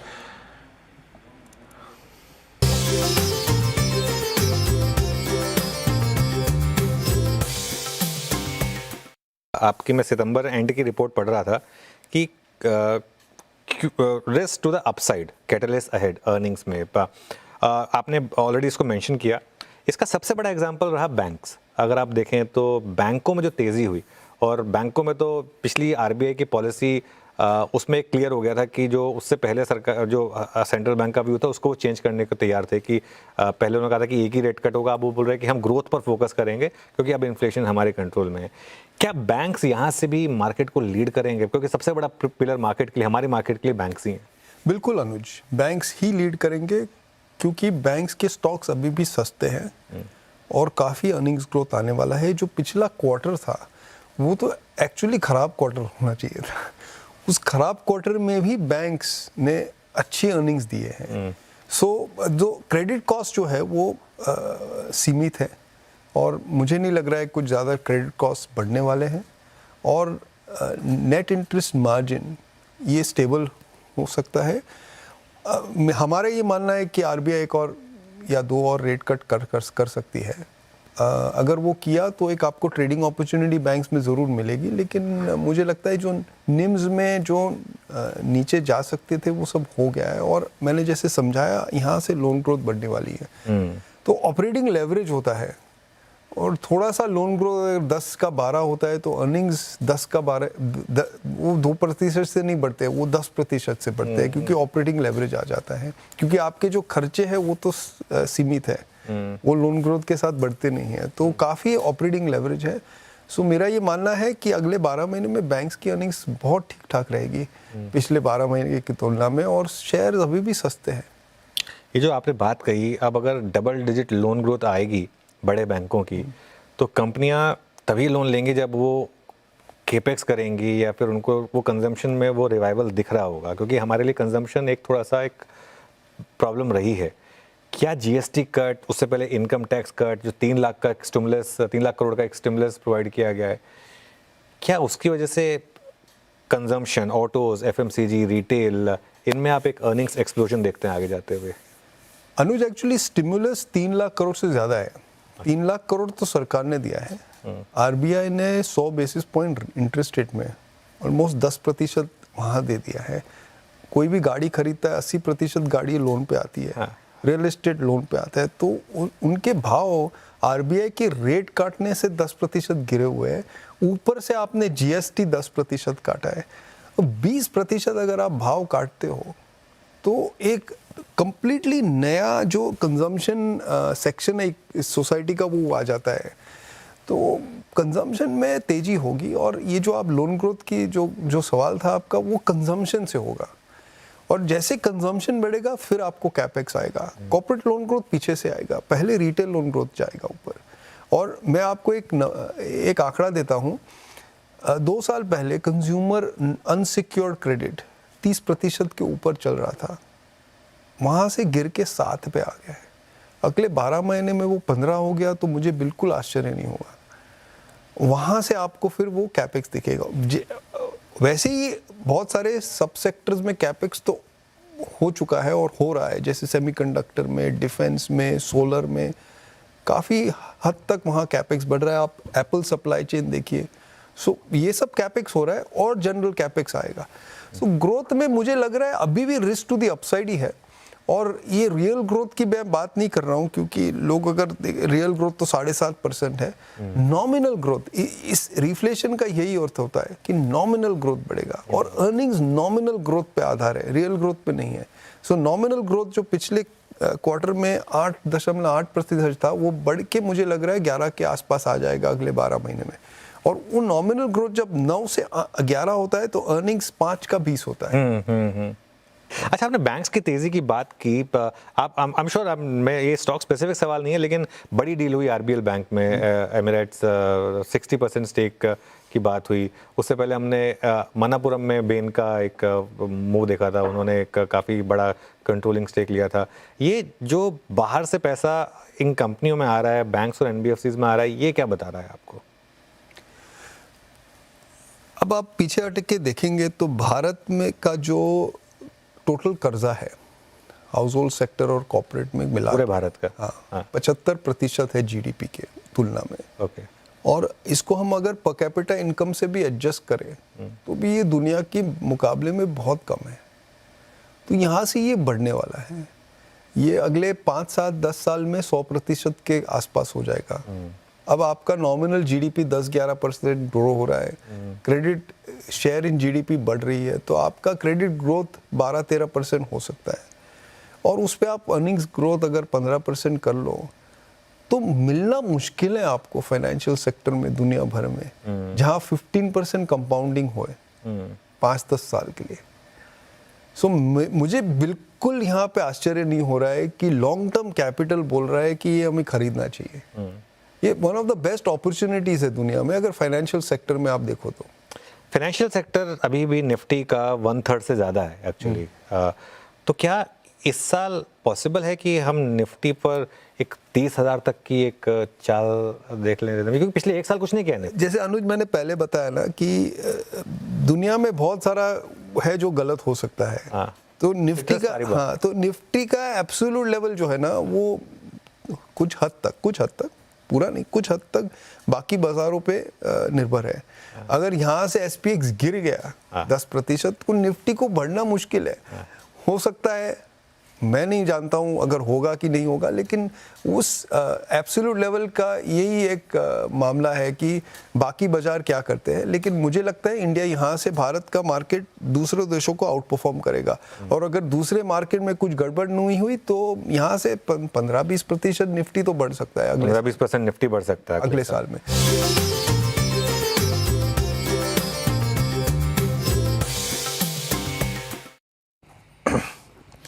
आई होप अनुज बड़ी अच्छी बातचीत रही होगी आपकी रिदम जी के साथ। 15 से 20% का upside for the next year, है ना।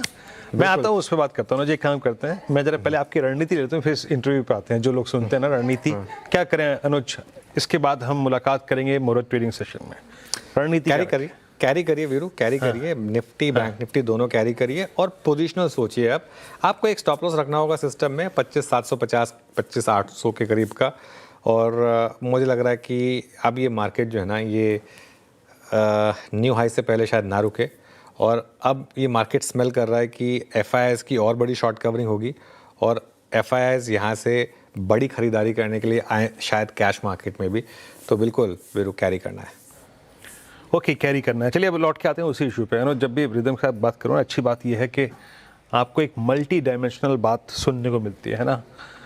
अभी उनकी जो बातचीत की अगर मैं थोड़ी बहुत आपसे पूछूं कि अगर आप पिरामिडिंग करें, भाई उन्होंने कहा कि बैंक्स NBFCs डिलीवर करेंगे, और किन किन चीज़ पे वो बुलिश नजर आए जो इस 15% के अपसाइड को जनरेट करेगा। अच्छा, वैसे एक चीज़ बताऊँ मैं आपको, 15% भी जो रिदम बात कर रहे हैं ना, अगर आप 25,800 पर हैं हम, तो अगर 15% उसमें करें तो हम 30,000 पर पहुंचेंगे। एक्चुअली 15% अपने आप में कोई आउटलैंडिश नंबर नहीं है, कोई बहुत। अब आपको लग रहा है कि ये बहुत बड़ा नंबर है, लेकिन क्योंकि पिछले 1 साल से हम फ्लैट रहे हैं। अगर आप 2 साल में टेक्निकली अगर 2 साल पहले आपसे पूछा होता कि 2 साल में निफ्टी कुल मिला के 15% बढ़ेगा, तो आप कहते कि ठीक है, उतना तो बढ़ना ही चाहिए निफ्टी को। तो उल्टा उसको भी आप अंडर परफॉर्मेंस ही मानते। मेरा तो ये मानना है कि उनका जो बुल केस है वो तो मतलब 1 लाख से ऊपर का है।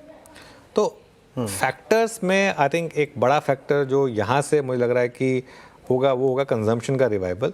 आई थिंक जो गवर्नमेंट ने 3 लाख करोड़ का एक स्टिमुलस दिया है एक्चुअली, और अगर उसमें आप ऐड कर दें RBI का स्टिमुलस, क्योंकि RBI भी गवर्नमेंट का ही एक हिस्सा है, अगर आप उन दोनों स्टिमुलस को ऐड कर दें तो एक बहुत बड़ा स्टिमुलस है मार्केट के पास, और 100% वो एक बड़ा फैक्टर होगा। चलिए काम करते हैं वीरू, कल की कुछ ट्रेड्स, कल या मतलब कल और जिनको परसों के लिए भी कैरी करना है, परसों तो नहीं, मतलब लकीली परसों छुट्टी है वैसे, वरना वो भी खाई जाती। उसके बाद का जो दिन है उसके लिए आप क्या ट्रेड्स कैरी करें, इस पर बात करते हैं। पहले यतिन के पास चलते हैं, dealing room feedback. Yatin, dealers हैं आज क्या मार्केट में? डीलर्स हैं तो सही, लेकिन वही बात है कि वॉल्यूम्स थोड़े स्लो हैं। ठीक है, मार्केट में बहुत सारा इवेंट है तो मोमेंटम हो रहा है। लेकिन अगर हम बात करें 2 स्टॉक्स की, और ध्यान रखें अगर आप कैश स्टॉक्स में BTST करते हैं तो वो सेटलमेंट कल नहीं होगा, वो थर्सडे को होगा। तो बहुत संभाल के वो कैश सेगमेंट वाली BTST करिए, लेकिन फ्यूचर्स में कोई दिक्कत नहीं है। 2 काउंटर्स जो FNO वाले हैं, सबसे पहले पेटीएम, ये काउंटर डीलर्स BTST के एडवाइस दे रहे हैं 1325 1350 तक के टारगेट्स के लिए। रिजल्ट्स के पहले पहले काउंटर में बहुत सारे HNIs और फंड्स जो हैं वो एक्यूमुलेट कर रहे हैं काउंटर को, और ये एक काउंटर है जहां ओपन इंटरेस्ट आज 4% बढ़ा है, फ्रेश बाइंग देखने को मिल रही है। और आज फाइनेंशियल्स में स्ट्रेंथ है, तो पेटीएम और एबी कैपिटल में भी डीलर्स BTST की एडवाइस दे रहे हैं 310 से लेकर 315 तक के टारगेट्स के लिए, और यहाँ भी बहुत सारे डोमेस्टिक म्यूचुअल फंड्स खरीदारी कर रहे हैं। ओके, चलिए शुक्रिया यतिन। तो ये समय आपके लिए कुछ डीलिंग रूम से एडवाइस आती हुई, अब BTST STBT ट्रेड्स लेते हैं। गावा सर बताइए क्या कैरी करें? लॉन्ग होना चाहिए BTST। मुहूर्त के दिन देखा मैंने, एक अपू तो मिलता है जरूर। स्टॉक का नाम है लॉरस लैब्स, 919 के आसपास ट्रेड कर रहा है लॉरस लैब्स। स्टॉप लगाना चाहिए करीब 911 का, करीब 8 रुपए का हुआ। First near term target 940। Yes, अब मूव ऑन है लॉरस लैब। लॉरस लैब 918 पे मेरे ख्याल से सुबह हमने पिक किया था ये 909 या 10 के आसपास राजेश जी के साथ, बहुत जल्दी प्रीएम्प्ट कर लिया गया था इसको। आशीष ख्याल जी, आपका ट्रेड क्या रहेगा? देखिए, अपोलो टायर्स पे बहुत ही जबरदस्त inverted head and shoulder pattern बना है। मल्टीपल रेजिस्टेंस था 501 का, उसे ब्रेक करके क्लोज करा है। ओवरऑल रुझान पॉजिटिव। अपोलो टायर्स पे BTST किया जा सकता है 540 के टारगेट के लिए। स्टॉप लॉस लगाना होगा नीचे में 495 का। मानस जी, आपका कैरी कर रहे हैं कल के लिए, सॉरी कल या अगले दिन के लिए? तो देखिए अनुज जी, इंडियन बैंक में खरीदारी करके जाएंगे। यहाँ पर हाई टॉप साइड बॉटम्स के साथ एक फ्रेश ब्रेकआउट देखने को मिला है, तो 804 का स्टॉप लॉस लगाएंगे इंडियन बैंक के फ्यूचर में, और टारगेट सेट करेंगे 835 835 रुपए के। 835 तक के लक्ष्य आपके रहेंगे। राजेश सतपुते जी, आपका ट्रेड? वीरेंद्र जी देखिए, मैं मॉर्निंग वाला जो हमारा श्रीराम फाइनेंस था उसी को लेके जाऊंगा। मॉर्निंग में इसका एक टारगेट हमने सेट किया था 700 का फ्यूचर में, वो आज हिट हुआ, थोड़ा पुल अप भी हुआ है। 696 करंट प्राइस है, तो at this level Shriram finance फिर से लेके जाएंगे। इसका टारगेट कल के लिए 710 का होगा, स्टॉप लॉस होगा 690 का, 6 पॉइंट का stop loss Shriram finance. Okay, Somil आप क्या कैरी कर रहे हैं? मैं ट्रेड कैरी कर रहा हूँ आइनॉक्स विंड। आइनॉक्स विंड में एक पेनिंट पैटर्न बना है और 20 डेली मूविंग एवरेज पे सपोर्ट लिया है। अब तक ब्रेकआउट हुआ नहीं है, मैं प्रीएम्प्ट कर रहा हूँ। ऊपर के तरफ टारगेट होंगे 155 के, जो 200 डेली मूविंग एवरेज से वेरी क्लोज है, और स्टॉप लॉस है 143 का। जी हाँ, तो आपका आइनॉक्स विंड ट्रेड हो गया। अरुण जी, आप क्या पिक करेंगे? Virendra ji again metal stocks के साथ जाना चाहूंगा। हिंडाल्को में मुझे लग रहा है फ्रेश ब्रेकआउट नजर आ रहा है, 785 के आसपास चल रहा है, तो इसी के आसपास खरीदें। 778 का स्टॉप लॉस रहेगा, और ऊपर में 803 तक के टारगेट्स। ओके, चलिए ये अब इस समय आपके लिए BTST ट्रेड्स। पिछली दिवाली से इस दिवाली तक मार्केट में कैसे रिटर्न्स रहे, किन सेक्टर्स की दिवाली खास रही, किन की? ओके, इस पर भी आएंगे, लेकिन इससे पहले एक बार ज़रा मार्केट पर एक नज़र डालते हैं। करीब 25,850 पर। चलिए दिवाली पोल की बात करते हैं एक बार, और कंचन से जानते हैं कि उनके पोल में लोग क्या कह रहे हैं मार्केट के अगले साल के रिटर्न्स को लेकर। कंचन बताइए। जी, डेफिनेटली इस टाइम पे काफ़ी सारे एनालिस्ट का हमने व्यू लिया है, और मार्केट को लेके काफ़ी ज़्यादा जो ऑप्टिमिस्टिक है वो इस टाइम पे जो एनालिस्ट फर्टर्निटी है हमें नज़र आ रही है। सबसे पहला सवाल जो उनसे पूछा गया है कि कौन सा ऐसा एसेट क्लास है जो आगे चल के आउट परफॉर्मेंस दिखा सकता है। आपको देख के हैरानी नहीं होगी, सबसे ज़्यादा जो बड़ा रेशियो आया है वो आया है इक्विटी मार्केट के लिए। 80% ऑफ एनालिस्ट का मानना है कि यहाँ पे जो इक्विटी है वो हमें आउट परफॉर्म करती हुई नजर आएगी। उसके बाद जो नंबर आता है वो आता है गोल्ड का। इसके अलावा जो बाकी के रियल एस्टेट और अदर सेक्टर्स है वहां पे हमें रुझान देखने को मिलेगा, लेकिन जो आउट परफॉर्म कर रहा है वो डेफिनेटली इक्विटी है। आगे चल के जो हमने अगला सवाल पूछा है, ये पूछा है कि आपको क्या लगता है कि अगले आने वाले दिवाली तक जो निफ्टी है वो किस तरीके का परफॉर्मेंस दिखाएगा। 70% ऑफ एनालिस्ट ने यहाँ पे बोला है कि जो निफ्टी है 10% से ऊपर तक के हमें रिटर्न दिखा सकता है। 20% एनालिस्ट का मानना है कि जो रिटर्न है वो 5 से 10% के देखने को मिल सकते हैं, और केवल 10% ऐसे एनालिस्ट हैं जिनका मानना है कि जो रिटर्न प्रोफाइल है वो हमें 0 to 5% तक की देखने को मिल सकती है। अब आते हैं डायरेक्टली सेक्टर्स के ऊपर, कौन से सेक्टर्स यहां पे आउट परफॉर्मेंस करके दिखा सकते हैं।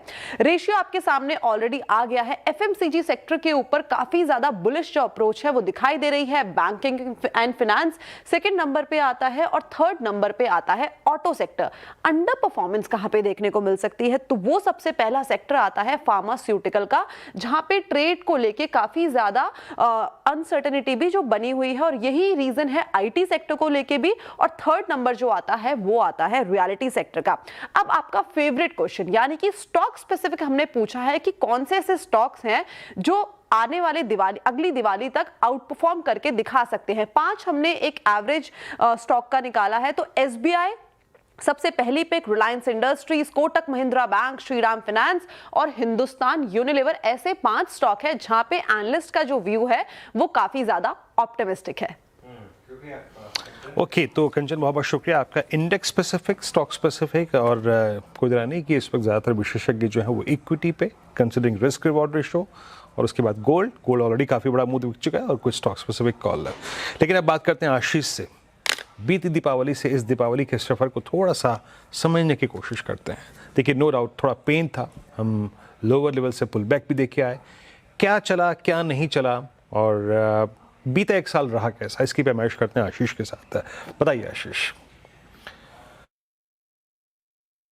देखिए, पिछली दिवाली से लेके इस दिवाली तक मार्केट के लिए खास एक्शन देखने को मिला, जहां पर खबरों के बीच, ग्लोबल संकेतों के बीच खास एक्शन। लेकिन जब मार्केट से डबल डिजिट रिटर्न्स की उम्मीद हो, ऐसे में निफ्टी सिर्फ 6% के रिटर्न्स दे, सेंसेक्स 5% ऊपर, और स्मॉल कैप में अगर आप देखें तो सिर्फ 1% के गेंस, यानी समझ लीजिए मैसिव अंडर परफॉर्मेंस नजर आया। लेकिन इस साल चमक आपको देखने को मिली सोने चांदी में, जहां पर अंतर्राष्ट्रीय बाजार में देखें तो 60% से ज्यादा के रिटर्न्स पिछली दिवाली से लेके इस दिवाली तक आपको नजर आए। लेकिन खास बात है कि स्टॉक्स का एक्शन, और इंडिसेस की बात करें तो बैंक निफ्टी 13% चल गया, ऑटो में बढ़िया तेजी देखने को मिली, मेटल्स भी पिछले साल के मुकाबले बढ़िया किए। लेकिन कुछ सेक्टर ऐसे थे जहां पर गिरावट देखने को मिली। मिसाल के तौर पर अगर आप देखें तो चाहे आईटी है, एनर्जी, फार्मा और सरकारी कंपनियां, गजब का अंडर परफॉर्मेंस यहां पर आपको नजर आया। स्टॉक्स की बात करें तो निफ्टी में बढ़ने वाले शेयरों में चाहे बजाज फाइनेंस है, आयशर, इंडिगो, मारुति जैसे जो स्टॉक्स हैं, इन्होंने बाजार को चौंकाया और बहुत बढ़िया रिटर्न्स यहां पर बने। लेकिन सब ऐसा नहीं कि सारे स्टॉक्स में तेजी।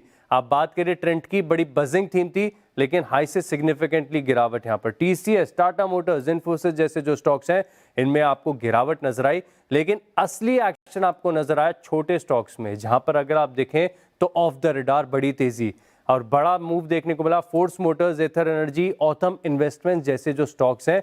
लेकिन ऐसा नहीं है कि सारी स्टॉक्स में तेजी। कुछ गिरने वाले शेयरों की बात की जाए तो तेजस नेटवर्क्स है, प्राज इंडस्ट्रीज, एकम ड्रग्स जैसे जो स्टॉक्स हैं, यहाँ पर आपको गिरावट नजर आई। लेकिन इस साल सबसे ज्यादा चर्चा आपको देखने को मिली एफआईआईज और डीआई के एक्शन में, जहां पर आप देखें तो एफआईआईज ने 3.2 लाख करोड़ की बिकवाली की, लेकिन उसको पूरी तरीके से ऑफसेट किया और अच्छी खरीदारी की, बाजार को संभाला डीआईज ने, जहां पर 6,80,000 करोड़ की खरीदारी की गई। शुक्रिया आशीष। तो ये इस समय आपके लिए दिवाली टू दिवाली का परफॉर्मेंस। चलिए आपको एक और व्यू सुनाते हैं। अभी कुछ देर पहले हमने आपको रिदम देसाई के साथ जो हमारी कॉन्वर्सेशन हुई वो सुनाई। मीनवाइल ये एडजस्टेड क्लोज है, 25,850 के ऊपर निकले, लेकिन क्लोज जो है अब वो उसके नीचे आएगा। एडजस्टेड क्लोज 25,837 के करीब। हीलियोस कैपिटल के फाउंडर समीर अरोड़ा की बातचीत का एक अंश सुनते हैं और देखते हैं वो कहाँ पोजीशन है।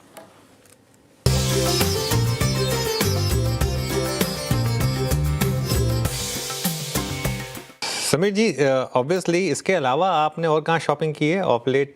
कौन कौन से फ्रेश इन्वेस्टमेंट्स आपने किए? हमारी पुरानी शॉपिंग चल गई थी, इसलिए एंजॉय कर रहे हैं, हम नई शॉपिंग सोचेंगे। बट बेसिकली इन 1 मंथ आप देख पाएंगे हमारे म्यूचुअल फंड वाले स्मॉल कैप में क्या शॉपिंग करते हैं, क्योंकि अब स्मॉल कैप फंड आएगा नवंबर में। अभी तो यू सी एवरीथिंग वही स्टॉक्स है। एक राउंड अच्छा चल गया। अब ये देखना पड़ेगा कि large cap versus mid cap का क्या व्यू है, बिकॉज अगर ये बैंक चल गए, रिलायंस चल गया, तो फिर थोड़ा सा वो लार्ज कैप की तरफ हो जाएगा।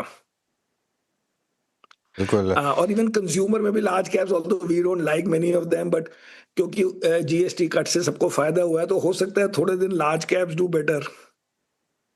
थोड़े दिन लार्ज कैप्स डू बेटर, ये बिल्कुल पॉसिबल है। अच्छा, ये इटर्नल है क्या आपके पोर्टफोलियो में Sameer ji? Yes yes yes. कैसे लगे आपको नंबर्स? कुछ कंफ्यूजन था उनकी, वो कुछ अकाउंटिंग चेंज वगैरह को लेकर? अकाउंट चेंज नहीं है वो तो, क्योंकि ना अब उनकी अपनी एक अपने बुक्स के थ्रू जाएगा sale rather than just getting the sort of commission you can say as a platform. But अगर आप देखें उनकी सेल का साइज क्या है, सो जैसे बड़ी बड़ी कंपनियां डी मार्ट की सेल्स आई थिंक 55 या 60,000 करोड़ है, और इटर्नल की साल में होंगी 40,000 करोड़। तो लोगों को लगता है खाली डिलीवरी कर रहे हैं साइकिल पे, 40,000 करोड़ की एक्चुअल सेल होगी एंड ग्रोथ होगी पता नहीं कितनी, कहते हैं 100%, 80%, तो it's obscene for now. But stock भी काफी चल गया है तो अब देखते हैं। But broadly there was nothing wrong in the result. दोस्तों उतने छोटी बातें अगर आप करोगे तो आप ये स्टॉक नहीं संभाल सकते। ये सब बड़े गेम है कि have you changed and have you getting effectively the same revenue as anybody else. लोग ये नहीं समझ पा रहे हैं कि वो रिटेलर है। लोग सोचते हैं कि ये कोई कुरियर कंपनी है, ये रिटेलर है। उनका मोड ऑफ सेलिंग है कि आपके घर आके दे जाते हैं। That's it. स्केल में उस डेली सबसे बड़ी कंपनी बन जाएंगे थोड़े दिनों में अगर ये ग्रोथ रही, एंड उसी हिसाब से फिर प्रॉफिट बनेंगे। तो वो उसमें कोई वो नहीं है। लोग कहते हैं कि इतना प्रॉफिट कैसे बनेगा, क्योंकि सम 35-40 बिलियन डॉलर की कंपनी है, तो आपको किसी दिन $1 बिलियन बनाना है प्रॉफिट। तो लोग कहते हैं इतना प्रॉफिट कैसे बन सकता है। अभी आप जीरोधा का प्रॉफिट देख लें 5 साल पहले क्या था, आप एसेट मैनेजमेंट कंपनीज का प्रॉफिट देख लें 5 साल पहले क्या था, आप पराग पारी कंपनी का प्रॉफिट देख लें 5 साल पहले क्या था। 5 साल में जो चीजें चेंज होती हैं लोग समझ ही नहीं पाते हैं। तो जीरोधा का प्रॉफिट मेरे को लगता है कि 100 टाइम बड़ा होगा, और अब लोग कहते हैं ये नॉर्मल प्रॉफिट है, इसी से आगे होना चाहिए, ₹1 कम नहीं होना चाहिए, नहीं तो पता नहीं क्या वर्ल्ड में हो जाएगा। So that is how things happen when they happen, if they happen. तो उसके लिए 4% की बेट लगाई है जी, उसमें भी वो पहले 6 टाइम्स तो हो चुका है, उसको तो रखेंगे। अब ट्रिमिंग का नहीं बोल रहे, जनरल बात कर रहा हूँ।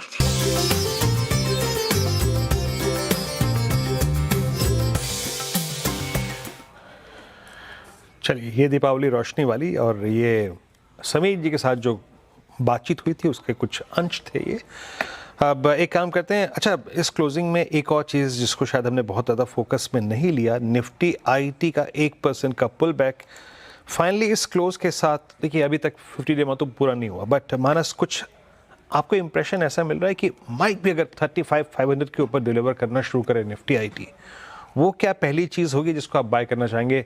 अभी पिछले कुछ दिनों में कभी हमने परसिस्टेंट पिक किया, कभी कोफोज पिक किया, बट कुछ डिसाइसिव नज़र आ रहा है जिस चीज़ को आप बाय करना चाहेंगे 35,500 के ऊपर अगर निफ्टी आईटी 50 डे के ऊपर डिलीवर करना शुरू करे तो देखिए लार्ज कैप आईटी में, अगर उस केस में लार्ज कैप आईटी में खरीदारी करेंगे और टीसीएस पे नजर रखिए, क्योंकि टीसीएस ने एक हायर बॉटम बनाया है और आज 10 and 20 डे मूविंग एवरेज को रिगेन किया है।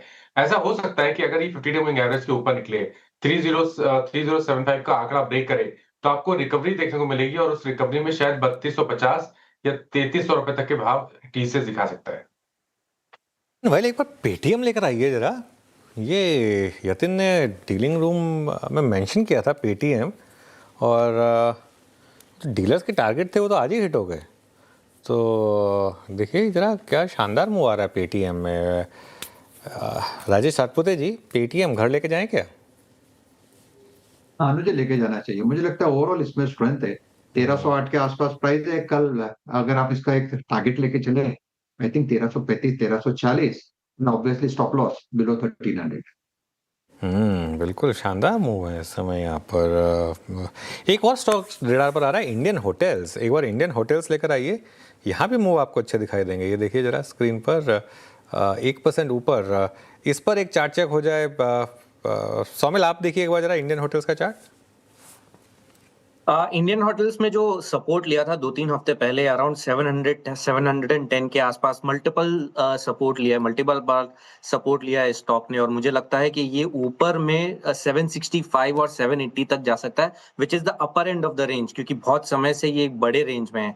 So positive on the stock. नीचे में 719 का स्टॉप लॉस रख के ऊपर में 765 और 780 का टारगेट रखें।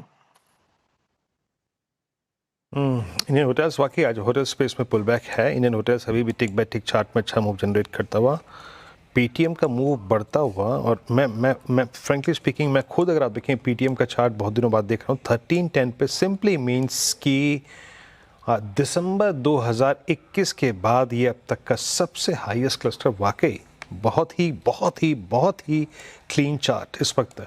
अब 13-11 बात करते करते, अच्छा बैंक निफ्टी 58,061 पे, अभी स्क्रीन पे सिर्फ डोमिनेट कर रहा है पेटीएम। अदर देन दैट जो स्टॉक अच्छा मूव लेके जा रहा है, अच्छा पीएनबी के अर्निंग्स की हमने बात की थी 118.24 पे, पीएनबी का जो ये क्लोज है ये भी करीब आप समझिएगा कि मेरे ख्याल से सितंबर 24 के बाद अब तक का सबसे हाईएस्ट क्लोज। ये राजेश जी पीएनबी पे आपका टेक क्या है, ये इसका पोजीशन क्या बन रहा है हायर साइड पे? पीएनबी का अगर आप चार्ट देखें तो एक कंसोलिडेशन है जिसका एक रेजिस्टेंस 120 के आसपास है, लेकिन मुझे लगता है इवेंचुअली 120 का लेवल निकलेगा नहीं। जो कप एंड सॉसर फॉर्मेशन है इसका अगर आप टारगेट देखें पोजिशनली तो मुझे लगता है कम से कम जाएगा 120 plus 15 135 to 138। That will be the target of PNB. Stop loss होगा in that case 112। Okay, PNB 112 पे। एसबीआई को लेके आइए। एसबीआई सुबह हमने पिक किया था करीब 898 पर, जनाब क्या ब्रेकआउट है। It's an all time high close for state bank of India 906.45। और एक दो स्क्रिप जो कि टुवर्ड्स क्लोज मैं थोड़ा मेंशन करना चाहूँगा, जो कि अच्छा एक मूव लेके ट्रेड कर रही है। और मुझे अनुज की बात कई बार याद आती है उस पर कि हमेशा B2 पे दाव लगाइए जब गिरावट हो। ये B2 ने एक बार फिर से प्रूव कर दिया अनुज, है ना। मुझे खरीदोगे 50-100 पे तो पैसा कमाओगे। गजब रही दो स्टॉक, है ना। फिर वो क्या शानदार मूव दिए हैं बजाज फाइनेंस ने। आई थिंक हमने 990 पर बिग स्टॉक्स में डिस्कस भी किया था आई थिंक पिछले महीने कि वो जीएसटी कट के बाद की ये एक अगर ये सब अगर इतना स्ट्रॉन्ग ग्रोथ आएगी तो एक लॉजिकल मूव पेटीएम में आए, इसमें बजाज फाइनेंस में आएगा। आई थिंक हाँ 990 के करीब था उस दिन। पिछली सीरीज़ के एक्सपायरी में नहीं चला ये स्टॉक, लेकिन उसके बाद देखिए क्या लगातार इसमें शानदार तेज़ी है। और आई थिंक वीरू देखिए मार्केट आपको कुछ कह रहा है, ये मार्केट आपको कुछ कह रहा है क्योंकि जिस तरीके के स्टॉक चल रहे हैं ना वो एक वही रिवाइवल है ऑलमोस्ट पूरा का पूरा। आप वोल्टास का चार्ट देखिए एक बार जरा, आज का वोल्टास का इंटरडे चार्ट आएगा आपकी स्क्रीन पर, ये देखिए जरा। ये क्या कह रहा है आपको, ये मतलब अपने आप में कुछ चार्ट्स जो है ना ये सारे कंजम्पशन बास्केट, और उससे अब आप क्रोमा चले जाइए, आपको सबसे पहले वोल्टास का एसी दिखाई देगा और उसके बगल में वो बजाज फाइनेंस वाला बैठा बंदा होगा जो वोल्टास का एसी फाइनेंस कर रहा होगा। ये हमारे देश की यही कंजम्पशन है ना मेनली, तो यही कंजम्पशन, तो यही स्टॉक चलेंगे और क्या चलेगा फिर। वाकई वोल्टास का स्ट्रॉन्ग मूव। अच्छा वोल्टास प्रकाश का ट्रेड था। Now coming back to that Yatin के उस कॉल पे आते हैं पेटीएम पर। मानस आपकी रीडिंग क्या कह रही है, सच ए क्लीन चार्ट मैं मेरी डोमिनेट कर रहा है इसके, मैं तो देखा भी था रोज ने मार्क कर दिया एकदम से। वो कहाँ जा रहा है अभी, कोई कॉल ऑप्शन या फिर फ्यूचर्स पे आपका टेक? देखिए स्टॉक नजर में था, लेकिन क्योंकि आज वॉल्यूम्स बहुत एग्रेसिव नहीं है स्टॉक में ब्रेकआउट पे, इसलिए मैंने थोड़ा अवॉइड किया था। तो लेकिन क्योंकि अगर एक ब्रेकआउट है और आप एक ट्रेड लेना चाहें तो आई थिंक बेहतर रहेगा कि ऑप्शन के थ्रू ही ट्रेड लें। जो 1300 वाला कॉल ऑप्शन पेटीएम का है वहां पर आप खरीदारी कर सकते हैं। 29 रुपीज का ट्रेड हो रहा है। 20 रुपए के स्टॉप लॉस से खरीदारी करिए। 50 रुपए तक के टारगेट देखने को मिल सकते हैं अगर नेक्स्ट सेशन में यहाँ पर फॉलो बैंक देखने को मिली तो। चलिए अभी काम करते हैं, वीरू के पास चलते हैं आज की मार्केट ब्रेथ के लिए। वीरू बताइए कैसी रही मार्केट ब्रेथ? वही अनुज मैं मार्केट ब्रेक देख रहा था, बेहद शानदार और ब्रेथ अच्छी, long short long unwinding short covering के स्टैट्स अच्छे हैं यहाँ पर। लेके आइए प्लीज जरा यहाँ पे स्लाइड स्क्रीन पे, थोड़ा सा स्क्रीन पे समझते हैं। 92 लॉन्ग्स, आज आपने 25,900 की डिजिट्री को हिट किया, 92 लॉन्ग्स, 53 में शॉर्ट कवरिंग, यानी ये दोनों फिगर्स अगर आप मिला के देखें तो अप्रॉक्सीमेटली 145, दैट्स गुड। शॉर्ट 55 में, लॉन्ग अनवाइंडिंग, थोड़ा प्रॉफिट्स को कैश में कन्वर्ट करने की जो टेंडेंसी थी वो कमी नजर आई। ये भी बाजार के कन्विक्शन को रिफ्लेक्ट करता है। आज दिन था जनाब बैंकों का, और उसमें से कहीं ना कहीं एक सिप्ला घुस गया, PNB housing finance, but other than that it's mid cap banking, AU small finance bank, federal bank, Indian bank, ये तीनों ऑल टाइम हाई पे क्लोज हुए जनाब। PNB housing strong reversal and Cipla अच्छा मूव यहाँ पे भी था। अगले स्लाइड पे आइए, RBL bank short covering, IDFC first bank. दिक्कत ये थी कि हमेशा बैंड में रहता था, और bank of India, PNB, IEX इन सभी काउंटर्स में स्ट्रॉन्ग मूव था और शॉर्ट कवरिंग ये रही।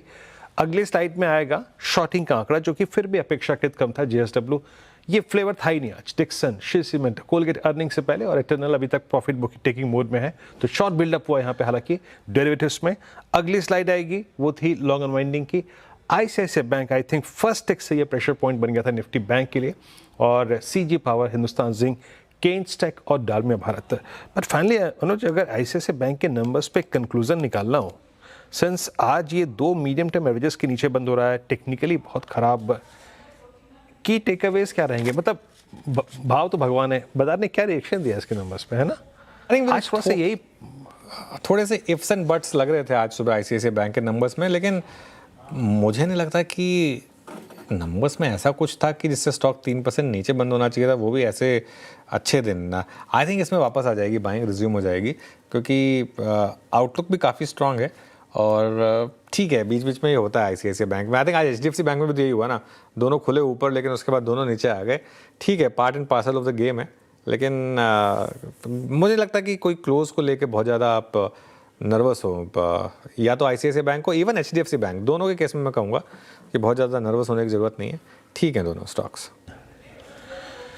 नर्वस होने की जरूरत नहीं है, ठीक है, लेकिन ये एक अपने आप में विडंबना थी कि all time high for bank Nifty, but ICICI bank और एचडीएफसी बैंक एक्शन से मिस थे। लेकिन हाँ, इसमें कोई तरह नहीं है कि कंप्लीटली ये दिन बिलोंग करता है mid cap banking and PSU banking and state bank of India. चलिए अब इस बेहतरीन, शानदार, अव्वल दर्जे के बेहद खूबसूरत क्लोज को देखने चलते हैं बड़ी वॉल पे, दीपावली की closing. Anuj, over to you. Okay, चलिए अब चलते हैं ज़रा एक बार स्क्रीन पर। निफ्टी करीब 25,850 पर शानदार तेज़ी के साथ करीब 140 पॉइंट। बैंक निफ्टी ये भी करीब 300 पॉइंट ऊपर आज आपको ट्रेड करता हुआ दिखाई देगा। निफ्टी आईटी यहाँ पर भी करीब 350 पॉइंट की रैली थी, करीब 1% ये इंडेक्स ऊपर।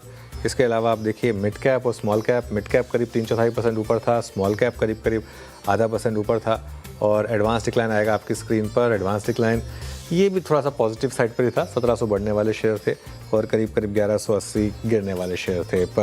सेक्टोरल गेनर्स पर आते हैं अब। ऑब्वियसली सबसे ऊपर तो खैर फाइनेंशियल सेक्टर से जुड़े हुए स्टॉक्स थे ही। पीएसयू बैंक इंडेक्स करीब 3.25% ऊपर था। Oil and gas 1.5%, Nifty IT में 1% की रैली थी। फार्मा भागा, निफ्टी बैंक 0.5% ऊपर था। रियलिटी ये भी करीब 0.5% ऊपर आपको ट्रेड करता हुआ दिखाई देगा। अब आते हैं लूजर्स पर। लूजर्स में कौन कौन है? सबसे आगे ऑटो और उसके अलावा फाइनेंशियल्स, यहाँ पर भी थोड़ी सी आज आपको प्रॉफिट बुकिंग देखने को मिली। चलिए अब आते हैं निफ्टी गेनर्स पर। आज के निफ्टी गेनर्स में कौन कौन शुमार है? सबसे ऊपर सिप्ला था 4% ऊपर। उसके अलावा Reliance 3.5%, Bajaj Finserv, Shriram finance, doctor Reddy's और एक्सिस बैंक, ये कुछ और स्टॉक्स थे जहाँ पर आज आपको थोड़ी सी तेज़ी देखने को मिली। अब आते हैं मंदी वाले स्टॉक्स में। आईसीआईसीआई बैंक ने लीड किया, करीब 3% नीचे था। JSW steel, Mahindra and Mahindra, eternal, Adani port और पावर ग्रिड, ये कुछ और स्टॉक्स थे जहां पर आज आपको हल्की सी गिरावट देखने को मिली। लेकिन कुल मिलाकर वीरू एक अच्छा क्लोज मार्केट के लिए। अच्छा क्लोज, बेहतरीन क्लोज। 18 सेकंड बाकी हैं इस क्लोज के लिए। थोड़ा सा मैं यहाँ पे नंबर्स आपकी स्क्रीन पर देता हूँ और करीब 25848 पर। और मेरे ख्याल से दीपावली के दिन जब आपने घर से दूर रह के थोड़ा सा टाइम स्पेंड कर रहे थे ऑफिस में, या हल्ला गुल्ला जो सुन रहे हैं ये वही है, ऑफिस वाइब्रेशंस। जितने भी लोग हैं ये उनकी हंसी ठहाके हैं। बट एट 25852 निफ्टी शट आपकी स्क्रीन पे, और लगभग 35,315 पे निफ्टी आईटी और निफ्टी बैंक 58,057 पे ऑल टाइम हाई पर क्लोज हुआ। चलिए अनुज, क्लोजिंग बेहद शानदार रही और मेरे ख्याल से दीपावली के सेशन की जितनी खूबसूरत और क्लोजिंग की आप अपेक्षा कर सकते थे उतनी ही क्लोजिंग रही अच्छी। Nifty bank at all time high. अब कल की तैयारी है? बिल्कुल, अब कल की तैयारी। कल मुहूर्त ट्रेडिंग है, एक बार ज़रा हमारे व्यूअर्स को बता देते हैं। कल 1 बजे से लाइव होंगे हम, ध्यान रहे, लेकिन एक्चुअल लाइव प्रोग्रामिंग 1:30 बजे से शुरू होगी और जो मुहूर्त ट्रेडिंग का सेशन है वो करीब 1:45 से लेकर 2:45 के बीच में रहेगा। तो कल जुड़िएगा हमारे साथ। और प्री ओपन सेशन होगा 1:30 to 1:45 में, उसके बाद 1:45 to 2:45 कंटिन्यूस सेशन होगा।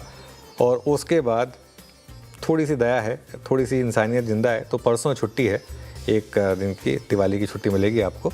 और उसके बाद फिर हम वापस आएंगे। ये भी अच्छा था अनुज, बिल्कुल सही कहा आपने। खैर, मुहूर्त ट्रेडिंग पे इस पूरे पैनल की आपसे मुलाकात होगी। तब तक के लिए नमस्कार और दीपावली आपकी शानदार रहे, शुभ रहे, मंगलमय रहे। इन्हीं कामनाओं के साथ चलते हैं, कल फिर मुलाकात होगी। नमस्कार।